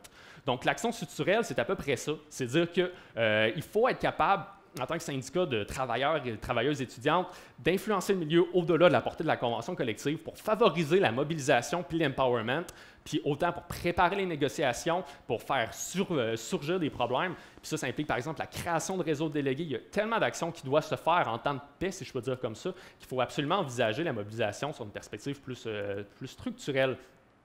Puis enfin, l'action sociale, qui est peut-être le niveau plus général, c'est pour dire que le reste même structurel ne suffit pas à aller porter les différentes identités, souvent antiracisme ou contre le féminisme, écologique, qui sont dans les attentes des membres envers le syndicat. C'est en continuité avec ces différentes identités-là, par exemple des grèves étudiantes, des choses dans le genre, ce qui fait qu'il y a une différence. Et ça, c'est une différence significative dans le milieu universitaire parce qu'il y a une réceptivité accrue. Les gens sont beaucoup plus prêts à sortir dans la rue et à vouloir que le syndicat les représente dans une manifestation ou quoi que ce soit que dans des milieux de travail que je peux encore dire plus traditionnels. C'est rare que dans une shop, par exemple, quelqu'un va blâmer le syndicat de ne pas être allé manifester dans une manifestation féministe.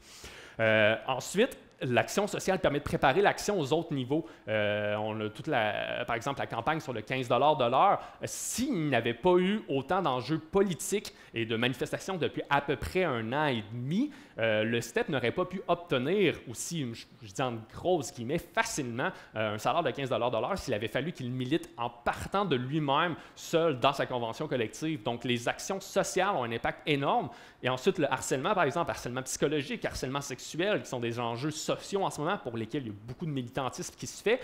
Ces enjeux-là, ça redescend au niveau culturel, ça amène ça amène une sensibilité autant des superviseurs que des étudiantes à ces enjeux-là. Et donc, ça facilite grandement le travail d'un syndicat qui demande aux gens de venir dénoncer parce qu'enfin, on en parle. Donc, en conclusion, le syndicalisme dans le milieu universitaire et le syndicalisme d'étudiants et de stagiaires postdoctoraux, ça amène un enjeu et une perspective qui est excessivement large et qui nécessite de l'action sur plusieurs niveaux. Donc, il y a énormément de personnes qui sont membres des syndicats, même si ça roule beaucoup, mais ça nécessite des ressources considérables en termes d'organisation parce que les attentes qu'on a et les besoins qu'on a sont excessivement élevés, eux autres aussi. Puis ça fait aussi peut-être pour conclure que quand quelqu'un qui désire porter plainte rentre dans un bureau et que je ne peux pas lui garantir que l'exercice de son droit ne va pas donner atteinte à sa réputation, ne va pas nuire à sa capacité d'avoir un second contrat, ne va pas avoir aucune influence sur son parcours académique, ça montre qu'il y a un système en ce moment, la façon que le système est conçu est problématique et n'est pas adéquat pour défendre adéquatement tous les droits des travailleurs étudiantes. Merci, M. Pinel. Ben, la relation avec les syndicats de professeurs à l'UQAM, comme je l'ai vécu, mais aussi comme conseiller, comme je vois, comme d'autres l'ont vécu aussi, ça dépend des enjeux. Ça peut être une relation qui est parfois très frustrante, parfois ça va de bien à moins bien. C'est-à-dire que, disons, à la table intersyndicale, quand j'y étais, en tout cas, pour l'instant, je ne sais pas, le CETU, le syndicat des étudiants et étudiantes employés, était vu un peu comme le syndicat rapprocheur entre les chargés de cours et les professeurs qui étaient à couteau tiré sur la manière de mener l'université. D'une part. D'autre part, quand vient le temps d'avoir des revendications communes de politique générale, le financement des universités, de recherche, etc., il n'y a vraiment aucune difficulté, tout le monde s'entend, il n'y a pas de problème. Mais quand est venu le temps de syndiquer les auxiliaires, à l'UQAM, à l'époque, il y avait une forte résistance. Des enseignants. Des enseignants, des professeurs. Qui se comportaient en conseil du patronat à ce moment-là? Non, pas encore. Non, quand même pas, là? Non, pas jusqu'à ce point-là, mais en fait... Bon, on nommera pas le nom. Non, mais c'est plus une boutade comme ça. Non, mais en fait, il y avait des craintes, en fait, plus qu'une opposition organisée, forte, tout ça, parce qu'il y en avait beaucoup qui disaient que ça va venir pervertir la relation maître-élève. Des gens de gauche, mais qui, une fois que le syndicat s'était établi, parce que c'était malgré eux, ils se sont rendus compte que non, cette relation-là existait encore. Je veux dire, l'auxiliaire d'enseignement ou l'auxiliaire de recherche qu'ils avaient embauché était encore dans un processus de formation. Là, quand on parle d'identité multiple, c'est quand même ça. Mais que ces personnes-là bénéficiaient maintenant de recours qu'ils n'avaient pas avant. Donc, ça n'a pas vraiment atteint cette relation-là. En matière de propriété intellectuelle, moi, je soupçonne fortement que le fait qu'il n'y a pas eu d'avancée substantielle sur ça, c'est dû probablement en grande partie à cause, là, ça ne veut pas nommer, mais avec des professeurs qui, dans certains cas, quand on entame des recours, le professeur devient l'employeur ou le représentant de. Là, dépendamment des cultures de chaque université, bon, les ressources humaines vont se sentir plus à l'aise ou non de réprimer certains gestes des professeurs. En matière de harcèlement, c'est très difficile. On a essayé, puis là, je ne suis probablement pas au courant de tous les cas, mais dans chaque université, mais quand il y a des recours en vertu des politiques internes qui existent déjà, là, ça devient très difficile. En matière de grief, c'est très difficile aussi, les relations avec les professeurs, parce qu'à ce moment-là, le syndicat des professeurs, de toute façon, n'a pas le choix de défendre son membre. Ça, c'est une obligation que les syndicats ont envers leurs membres. Si j'ai deux membres si j'ai un de mes membres qui harcèle un autre membre, je n'ai pas le choix de représenter les deux. Ça, c'est pas très agréable à faire. Mais ça devient très difficile. Mais sur le plan des revendications politiques, il y a une très bonne collaboration entre les syndicats. Mais vraiment, la relation employeur-employé est difficile. Est difficile. Parfait. Pour vous, Pierre-Luc, Ben, comment ça s'est passé au moment de cette fameuse renouvellement de 2014-2015? Je vais embarquer un peu dans le sens de Jonathan pour dire que oui, sur bien des enjeux, il y a la possibilité, puis l'entente est quand même facile sur beaucoup d'enjeux. Là où ça peut être difficile, puis là où je pense que les syndicats, malheureusement, ne doivent pas tomber dans le piège de l'employeur, c'est justement quand les syndicats se mettent en concurrence l'un envers l'autre. Par exemple, si on a 2-3 syndicats qui négocient en même temps, de ne pas voir que la pièce qu'il va donner à l'autre syndicat, c'est la pièce qui enlève au mien. Parce que si on fait ça, comme je l'ai dit, on embarque dans la game d'employeur, le bon vieux diviser pour mieux régner. Pour l'avoir vécu, alors que j'étais aux relations de travail au SAR, à l'époque, quand on arrivait en comité de relations de travail et qu'on disait « Ah oui, ce sujet-là, on en a parlé à la table intersyndicale la semaine dernière », les regards changeaient et les réponses changeaient parce que l'employeur n'aimait pas vraiment ça de savoir qu'il y avait une unité syndicale. Puis j'en ai parlé tout à l'heure dans ma présentation, puis je vais être l'apôtre de la collaboration, mais je pense que c'est nécessaire puis c'est vital que, je l'ai parlé pour les associations, pour les syndicats, mais les différents syndicats se tiennent le plus possible. Oui, comme j'ai dit tout à l'heure, il va y avoir des divergences d'opinion, puis des fois, un syndicat va avoir en affrontant un autre par rapport à qui il va représenter aussi. Un peu dans le cas d'harcèlement, chaque syndicat va représenter ses membres, on ne sera pas toujours sur la même longueur d'onde. Mais règle générale, je pense qu'il est nécessaire de concevoir que, je vais mettre des gros guillemets, mais que l'ennemi, c'est l'employeur et non l'autre travailleur qui est représenté par un autre syndicat. À la limite, les lettres qui sont sur la carte de membre syndicale sont importantes, mais jusqu'à une certaine limite, on a toute la même mission qui est de défendre des travailleurs. Puis je pense qu'il faut souvent ne pas l'oublier, puis il faut justement sortir de cette game de guéguerre politique intersyndicale-là qui existe. Puis, pour revenir sur l'exemple de la grève qu'on avait tenue au SAR, mais cette journée-là, il s'était déroulé une marche à laquelle tous les syndicats de l'université avaient participé, avec nous en tête, étant donné que nous, on était en grève légale, mais le message que ça avait envoyé à l'employeur, c'était pas juste un syndicat parmi les 12 sur le campus, c'était les 12 se tiennent ensemble, les 12 se parlent, les 12 ont le même message. À peu, là, on a un problème parce que on n'a plus justement plein de petits groupes, on a un gros groupe, puis un peu comme le second à l'époque, le pouvoir du nombre, c'est là qu'est le pouvoir, c'est quand on se tient ensemble. Je trouve ça passionnant comme sujet, la collaboration, parce que même si, au niveau des alliances politiques, je ne reviendrai pas là-dessus, il y a une raison pour laquelle tous les travailleurs sont dans des syndicats séparés parce qu'il y a des conflits qui sont fondamentaux et qui seront impossibles de dépasser, selon moi. Veut pas... puis je dis ça, je vais me taper sa main après, mais on est jusqu'à un certain point, même si j'ai dit qu'on était les premiers à être coupés, on est le cheap labor à l'université. et que quand plus il y a de contrats, par exemple, des auxiliaires de 3e cycle qui vont donner un cours, c'est souvent, parfois, un contrat de moins au chargé de cours. Donc, les limitations de combien d'heures peuvent être données aux étudiants sont souvent définies dans les autres conventions collectives. La grosseur de notre syndicat, le nombre d'heures que peut travailler un auxiliaire de recherche, par exemple, va souvent être défini dans la convention collective d'un autre syndicat. Ce qui fait que on voudrait peut-être en faire plus, avoir plus de gens, travailler plus d'heures, mais à chaque fois que nous, on fait un pas, c'est un pas de moins dans les autres syndicats, tellement que les frontières sont pas encore fixes, mais sont très rigides au sein d'un campus. Oui. Donc, c'est pour ça que même s'il y a beaucoup d'ententes sur différentes choses, il y a des sujets que on est d'accord qu'on va être en désaccord. On va aller aussi loin qu'il faut devant un tribunal pour ce sujet-là, mais ça n'affecte pas nos relations. On sait que là-dessus, que voulez-vous, on est différents, puis pour le reste, on met ça à part. C'est sûr que à mesure qu'il y a une fragmentation du travail universitaire, les auxiliaires les étudiants auxiliaires, je ne sais pas depuis quand il y en a, mais je sais que les chargés de cours, ça existe depuis très longtemps, mais au départ, leurs prestations, c'était sur des sujets très spécialisés et tout ça, alors qu'avec le temps, au fond, on a créé moins de postes de profs et on a donné une partie de la job aux chargés de cours. Ensuite, on a multiplié les statuts en allant vers des statuts plus précaires. Et effectivement, il y a une négociation qui se fait, je dirais, des segments réservés à chacun des sous-groupes. Enfin, ceux dont on ne remet pas en question la place, c'est les professeurs, mais en nombre, on remet en question. En fait, on a encore un plancher d'emploi à l'Université Laval, mais enfin, je ne veux pas rentrer dans ces distinctions-là. Mais par contre, je conçois très bien qu'entre les chargés de cours et les auxiliaires d'enseignement et les auxiliaires de recherche, c'est que quand nous, on embauche, il faut être très, consulter l'ensemble des conventions collectives et faire voir exactement tel type de tâche, on peut la faire par qui et tout ça, parce qu'il y a toute cette gestion qui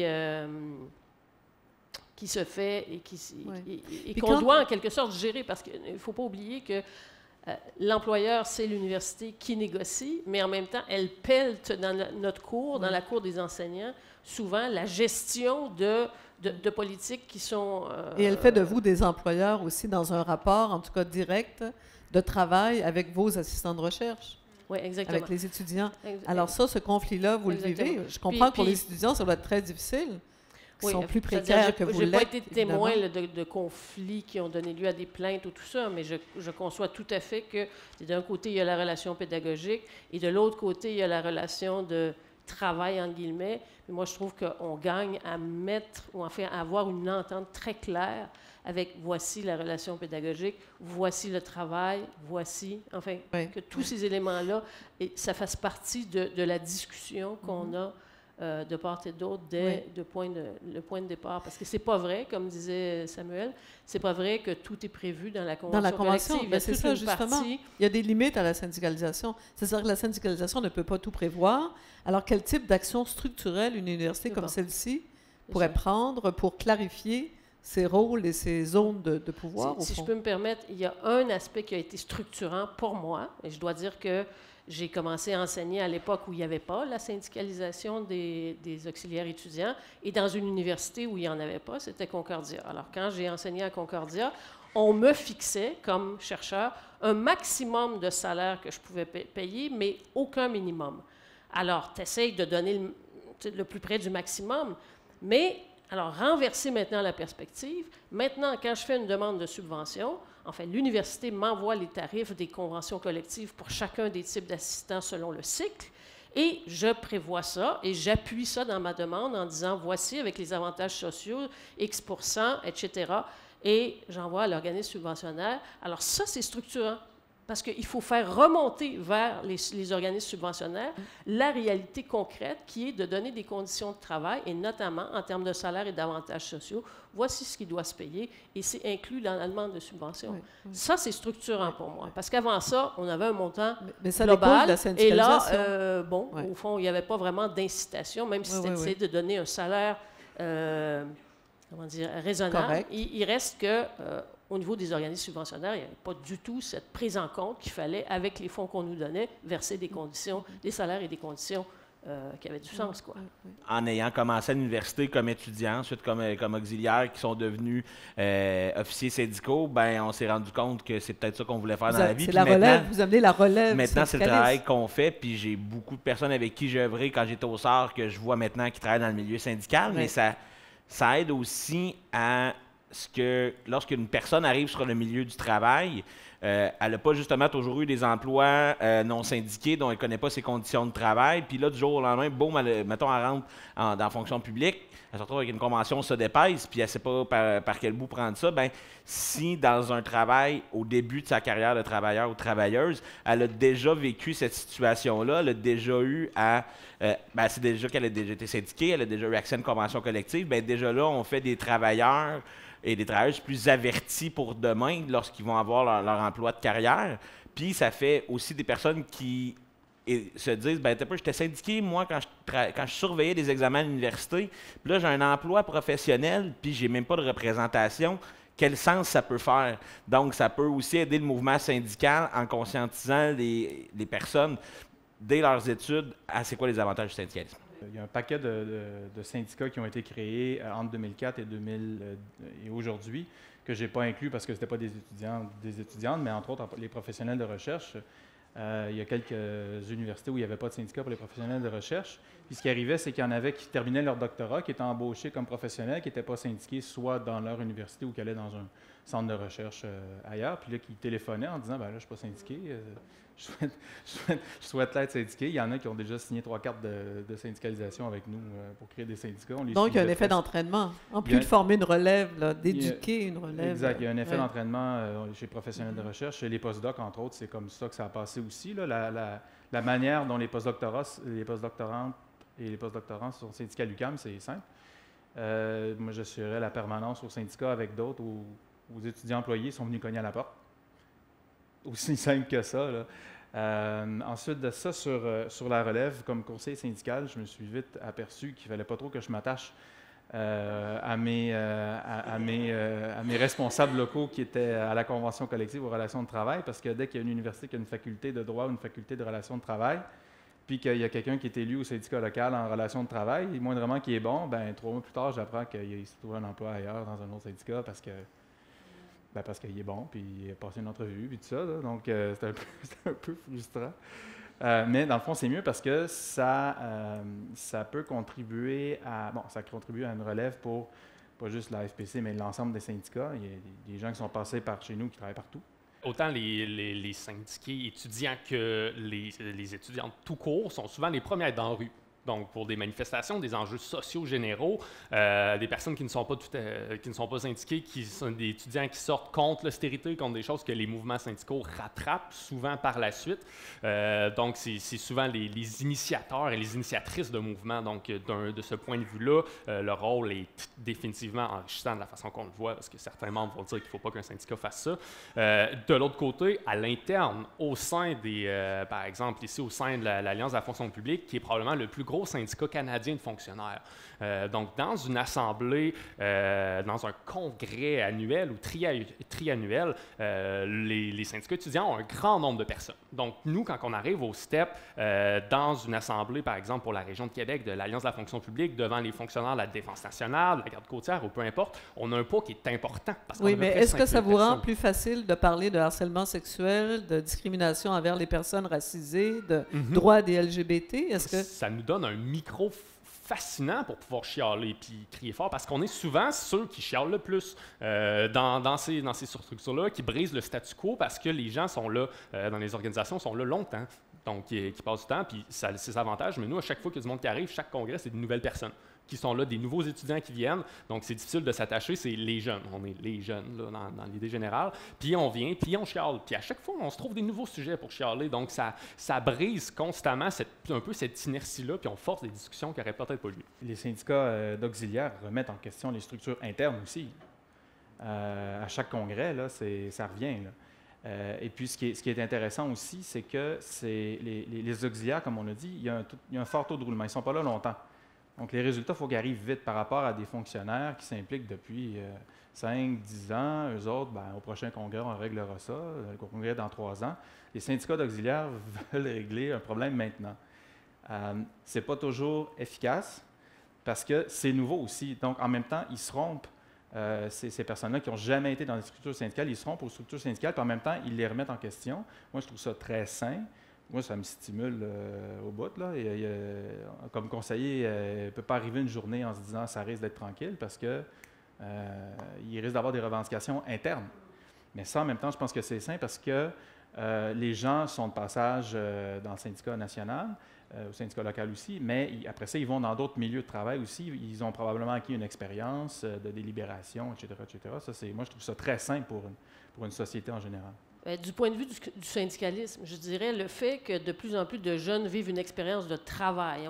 Sur un groupe de 100, là, on fait lever les mains, ils en ont tous une expérience de travail, mais qui fassent aussi par ce biais une expérience du syndicalisme. Je pense que c'est un signe d'espoir pour le mouvement syndical. Et deuxièmement, comme je le disais tantôt, avec le cumul de caractéristiques d'atypie que ce groupe-là a, de dire que c'est possible de s'organiser collectivement en dépit de tous les éléments qui sont comme je disais tantôt, on n'aurait pas donné cher de leur peau, oui. Et pourtant, alors je pense que ça peut être un exemple à documenter même, hein, à documenter de manière plus systématique pour dire, ben voilà, même dans des milieux où il y a telles caractéristiques d'atypie, il est possible de faire une organisation collective. Alors que parfois, le mouvement syndical et d'autres prennent pour acquis que c'est peine perdue d'avance et ces gens-là sont individualistes et ces gens-là, il n'y a pas moyen ou ils craignent trop pour leur job ou peu importe, mais la réalité est là. Je veux dire, donc, ça pourrait permettre de maintenir au Québec un taux de syndicalisation plus développé, plus haut que dans beaucoup d'autres États comparables? Je ne sais pas. Au Canada anglais, il y a quand même, là, je ne pourrais pas faire la comparaison. Là, je sais qu'au Canada anglais, c'est assez présent aussi, mais pas dans des unités séparées nécessairement, parfois dans les mêmes unités que d'autres groupes. Alors ça pose d'autres problèmes.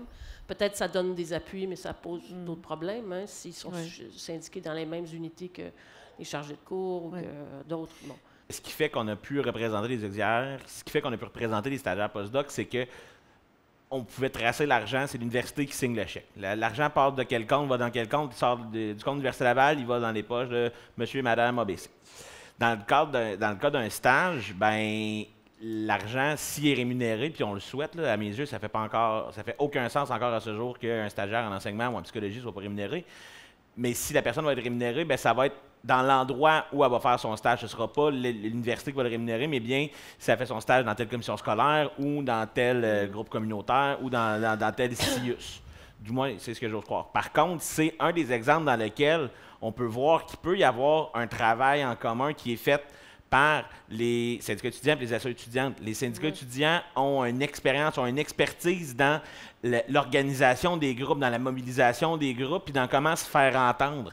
Bien, s'il y a une collaboration qui est faite par les syndicats étudiants qui peuvent amener leur expertise aux associations étudiantes qui prennent le dossier, bien, c'est le genre d'exemple qui fait que, OK, c'est peut-être pas le travail que mon accréditation me donne, OK, c'est peut-être pas ma mission primaire que certains vont me donner, mais au final, c'est de représenter des membres, c'est de représenter des personnes qui sont peut-être mes membres aujourd'hui, qui l'étaient peut-être hier et qui vont l'être peut-être demain. Parce que c'est pas parce que tu es stagiaire aujourd'hui que demain tu ne seras pas surveillant d'examen, que tu ne seras pas auxiliaire de recherche. Donc, c'est là où il y a une complémentarité, à mes yeux, entre les syndicats et les associations étudiantes. En ce moment, la plupart des enjeux et des luttes sont pour la reconnaissance du statut de travailleur-travailleuse, qui est la première étape. Donc, on parle de perspective de mouvement social, on parle de perspective de besoin d'expertise. Je me souviens, et par coïncidence, au moment où j'ai été président du syndicat, la FIDEP, donc pour la rémunération des intervenants en psychologie, est venue nous voir pour nous dire, bien, écoutez, on commence à négocier avec le gouvernement. Est-ce que vous pouvez nous aider à nous préparer à ça? Donc, une expertise syndicale qui est importante. Aussi, d'autres lois, par exemple, c'est confus que ça va insister plein de débats légaux, comme par exemple la CSST ou le harcèlement psychologique. Si la personne stagiaire subit du harcèlement dans son milieu de stage, que c'est un stage qui est pédagogique, est-ce que c'est la responsabilité de l'université ou est-ce que c'est la responsabilité de l'entreprise? Donc, je me souviens d'avoir lu certains documents de la CSST sur le sujet qui disaient que ce n'est pas tout à fait clair. Donc, une éducation qui peut être portée aux membres et de décider de le défendre, même s'il n'est pas membre, excusez-moi, le plus loin possible, le plus longtemps possible là-dedans, que ce soit légal ou pas encore en ce moment-là, ben, il va falloir que le juge aille dire à la personne, au vice-président, à la vice-présidence aux relations de travail qui est à côté du membre à la CSST pour dire de le forcer à sortir et qu'il n'a pas l'aptitude ou la décence de pouvoir le représenter dans une commission des normes du travail, qui encore ça aussi, qui peut représenter sans prétendre être le syndicat accrédité d'une personne au niveau d'une commission. Ça, c'est d'autres enjeux. Donc, il y a plein de limites que le mouvement syndical peut aider à briser ou à porter en facilitant la confrontation, puis en passant des pamphlets sur les droits des personnes fondamentaux protégés par d'autres chartes. Donc, un rôle conseil. Et énormément, puis un rôle d'éducation des milieux de stage, puis un rôle d'éducation des stagiaires dans la mesure où il y a des délégués qui peuvent le faire. On est à un moment, par exemple, surtout à l'Université Laval, plus que sur l'île de Montréal, parce que si je peux dire, où je reviens à la conviction de l'illégitimité de la situation. Les gens ne sont pas payés, mais la plupart se disent « ben je suis pas payé, mais c'est pas grave, c'est comme ça la vie ». Donc, on est au point où il faut leur faire comprendre que c'est pas correct. Puis ça, ben, il y a une lutte qui se fait. Il y a plusieurs personnes qui disent « ben écoute, c'est correct, ils n'ont pas nécessairement le temps, j'apprends ». Donc, on n'est même pas nécessairement au point de répondre à une demande à laquelle on ne répond pas, c'est que la demande n'est même pas là parce qu'il y a un manque d'éducation, de prise de conscience. Exactement, ou de mobilisation par rapport à ça, donc de susciter ça. Le STEP a des positions fermes pour la rémunération de toutes les formes de stage, mais à part en éducation, puis peut-être en psychologie, il n'y a personne qui revendique ça. Là, en ce moment, dans ce qui est dans l'enseignement, il n'y en a aucun qui est rémunéré, mais moi, je viens de relations industrielles, puis c'est ça qui est un petit peu bizarre, c'est que si ton stage t'est rémunéré ou pas, ça dépendait de toi. Si tu trouves un stage qui veut te rémunérer, ben tant mieux. Puis si tu trouves un stage qui ne veut pas te rémunérer, mais ça te tente de le prendre pareil, ben prends-le. Tu sais, c'est ça. C'est pour ça que le travail... Je parle encore de la collaboration des deux ensemble. Puis oui, c'est l'Allier, la CADEL ont des positions là-dessus. Puis justement, le fait qu'il y a eu la percée des doctorants en psychologie, je pense que ça peut juste aider à ce que ce mouvement-là, une fois que la glace est brisée, qu'il y en a un qui a ouvert la porte un petit peu, ben là, il va falloir continuer d'ouvrir la porte, mais au moins, il y a déjà une partie qui a fonctionné. Accueillir autant de monde en aussi peu de temps là, pour l'organisation, c'est beaucoup, parce que c'est beaucoup de ressources pour établir des conventions collectives. Il n'y a pas une convention collective de postdoctorant. La première qui a été négociée jusqu'au bout avec une assemblée de ratification où tout le monde a voté pour ou contre. C'était de l'arbitrage. Parce que les universités ne voulaient rien savoir, là, puis ça étirait des délais, puis il a fallu aller en arbitrage. Donc ça peut prendre beaucoup de temps. Donc pour une organisation, il faut digérer, entre guillemets, tout ce monde-là. Mais ça n'empêche pas, puis là, je ne sais pas pourquoi je n'y ai pas pensé plus tôt, au dernier congrès de la FPC Québec, en avril, je me souviens bien, il y a eu une résolution sur les stages. Est-ce que c'est la syndicalisation? Est-ce que c'est l'appui à la rémunération selon les milieux? Ça va dépendre. Mais les stagiaires, les internes en médecine vétérinaire de l'Université de Montréal qui ont été syndiqués récemment, eux autres aussi étaient considérés comme des stagiaires. Puis la question ne s'est même pas posée à la Commission des relations de travail, sauf erreur. Ils ont été, au tribunal administratif du travail, ils ont été reconnus comme des employés réguliers, puis ils ont le droit de se syndiquer. Puis là, ils vont négocier bientôt leur première convention collective. Donc, mais effectivement, c'est parcellaire. C'est pas parce qu'on le fait à l'Université de Montréal que si ce genre de stage-là existe ailleurs, ça l'est aussi. Rarement, on convainc les gens en leur promettant un meilleur salaire. C'est paradoxal parce que tout le monde le souhaite, mais personne ne le croit. Qu'est-ce qui est le meilleur argument, alors? Justement, un éclaircissement des conditions, la possibilité d'avoir des recours si des problèmes graves. Puis on parle beaucoup de la relation avec les profs, on parle de la relation, on parle des cas problèmes, là, mais d'expérience, 90% des problèmes qui nous sont rapportés, qui doivent être un nombre assez limité de ce qui se passe vraiment, sont réglés à l'amiable. Puis viennent du fait que les professeurs, puis souvent des fois on dédramatise auprès des membres qui veulent signer puis qui hésitent un peu. On dit, votre professeur, c'est peut-être le meilleur chercheur au monde. C'est pas le meilleur gestionnaire au monde. Puis on leur demande aux professeurs de faire beaucoup de tâches d'administration pour lesquelles ils ne sont pas formés puis qui n'ont pas le temps. Et la majorité des problèmes viennent de malentendus là, qui sont réglés là, facilement. Les gros problèmes qui se ramassent en commission des relations de travail qui ne sont pas réglés là, c'est les gros problèmes de harcèlement auxquels on parle depuis tantôt. Mais la majorité des problèmes, ce n'est pas ça. Les problèmes, là, c'est le professeur a oublié d'envoyer le contrat au service des ressources humaines, la personne n'est pas payée. Phoenix, quoi. Appliqué à l'université. Je pense que l'arrivée des syndicats étudiants et étudiantes locaux a permis de conscientiser les grandes centrales syndicales sur la réalité du travail atypique. Ça dépend des centrales syndicales. Il y en a aussi qui sont très présentes dans les milieux déjà atypiques, là, les hôtels, etc., etc. Mais de manière générale, Je pense que cette syndicalisation a permis quand même de sensibiliser. Puis le changement d'attitude de la FTQ par rapport à la grève de 2005 et celle de 2012 est quand même remarquable. En 2005, la FTQ n'était pas certaine d'appuyer les étudiants. En 2012, il n'y avait aucun problème. Parce que les étudiants s'impliquent dans les structures syndicales, amènent les revendications. Et dans ces endroits-là, ils vont rencontrer aussi, par exemple, des comités jeunes. Mais des comités de jeunes qui travaillent dans des milieux qu'on pense typiques puis qui ne sont pas aussi. Parce que la précarisation, en fait, ça c'est clair qu'elle se poursuit dans ces milieux-là. Oui, parce qu'on a bien compris que les forces derrière la précarisation, au-delà de l'université, sont très, très fortes et relèvent de l'évolution de l'économie, pas uniquement de la volonté des employeurs de vouloir de la flexibilité.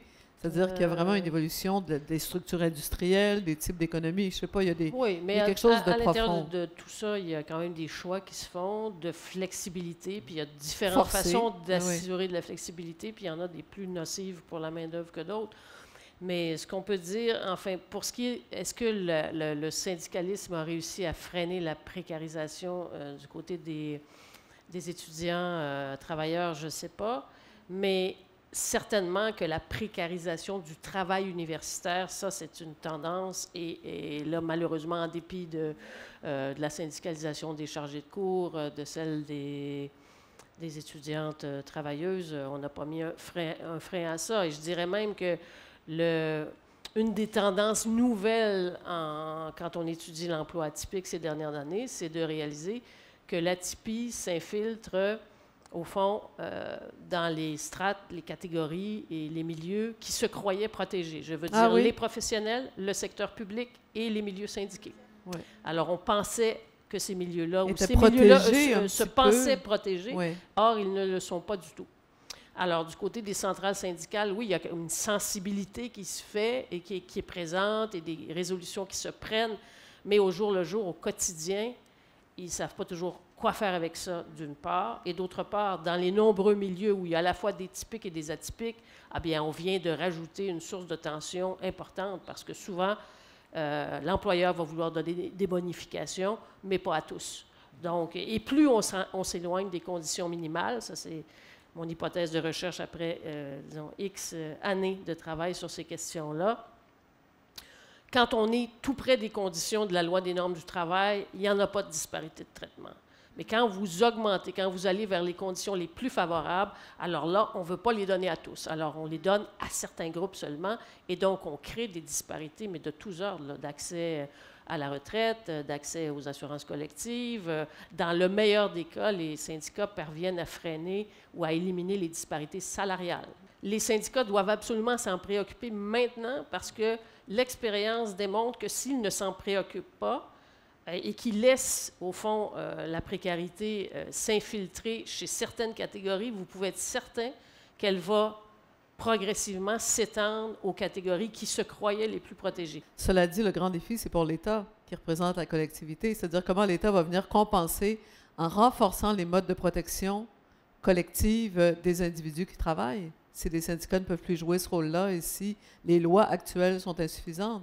Ça demande un renouvellement des lois que vous avez abordées dès le début. Oui, tout à fait. Bien là, on nous annonce une réforme de la loi sur les normes du travail, par exemple. Bien, c'est Si on voit que dans la fonction publique, ça se crée, est-ce que c'est pas un signe, justement, que c'est pas dans l'intérêt de l'État de combattre ça, mais bien que c'est son intérêt et son désir de précariser? Il est là le problème aussi. Bien, est-ce que... l'État est un employeur, mais en même temps, il est supposé être le... Ouais, là-dessus, il n'est pas un employeur de choix. C'est ça, exactement. Il n'est pas un employeur modèle, en tout cas. Il y a un conflit aussi d'intérêt. En éducation, 42 % de statut atypique. En santé, c'est au-delà de 50 %. Mais la clé là-dedans, ce qui m'a fasciné, surtout depuis que j'ai été conseiller, c'est l'éducation des membres. Parce que les syndicats ont des services d'éducation aussi qui doivent financer au maximum. Là. Parce qu'il y a des gens dans les formations qui viennent de différents milieux, donc ils apprennent à se connaître, ils apprennent à avoir les points qu'ils ont en commun et à établir des solidarités communes, puis après ça, ramener ça dans leurs syndicats respectifs, voir la limite aussi de peut-être leur action de convention collective, puis à se dire, OK, bien, quels sont les outils que je peux prendre pour amener ça à un autre niveau? Merci beaucoup.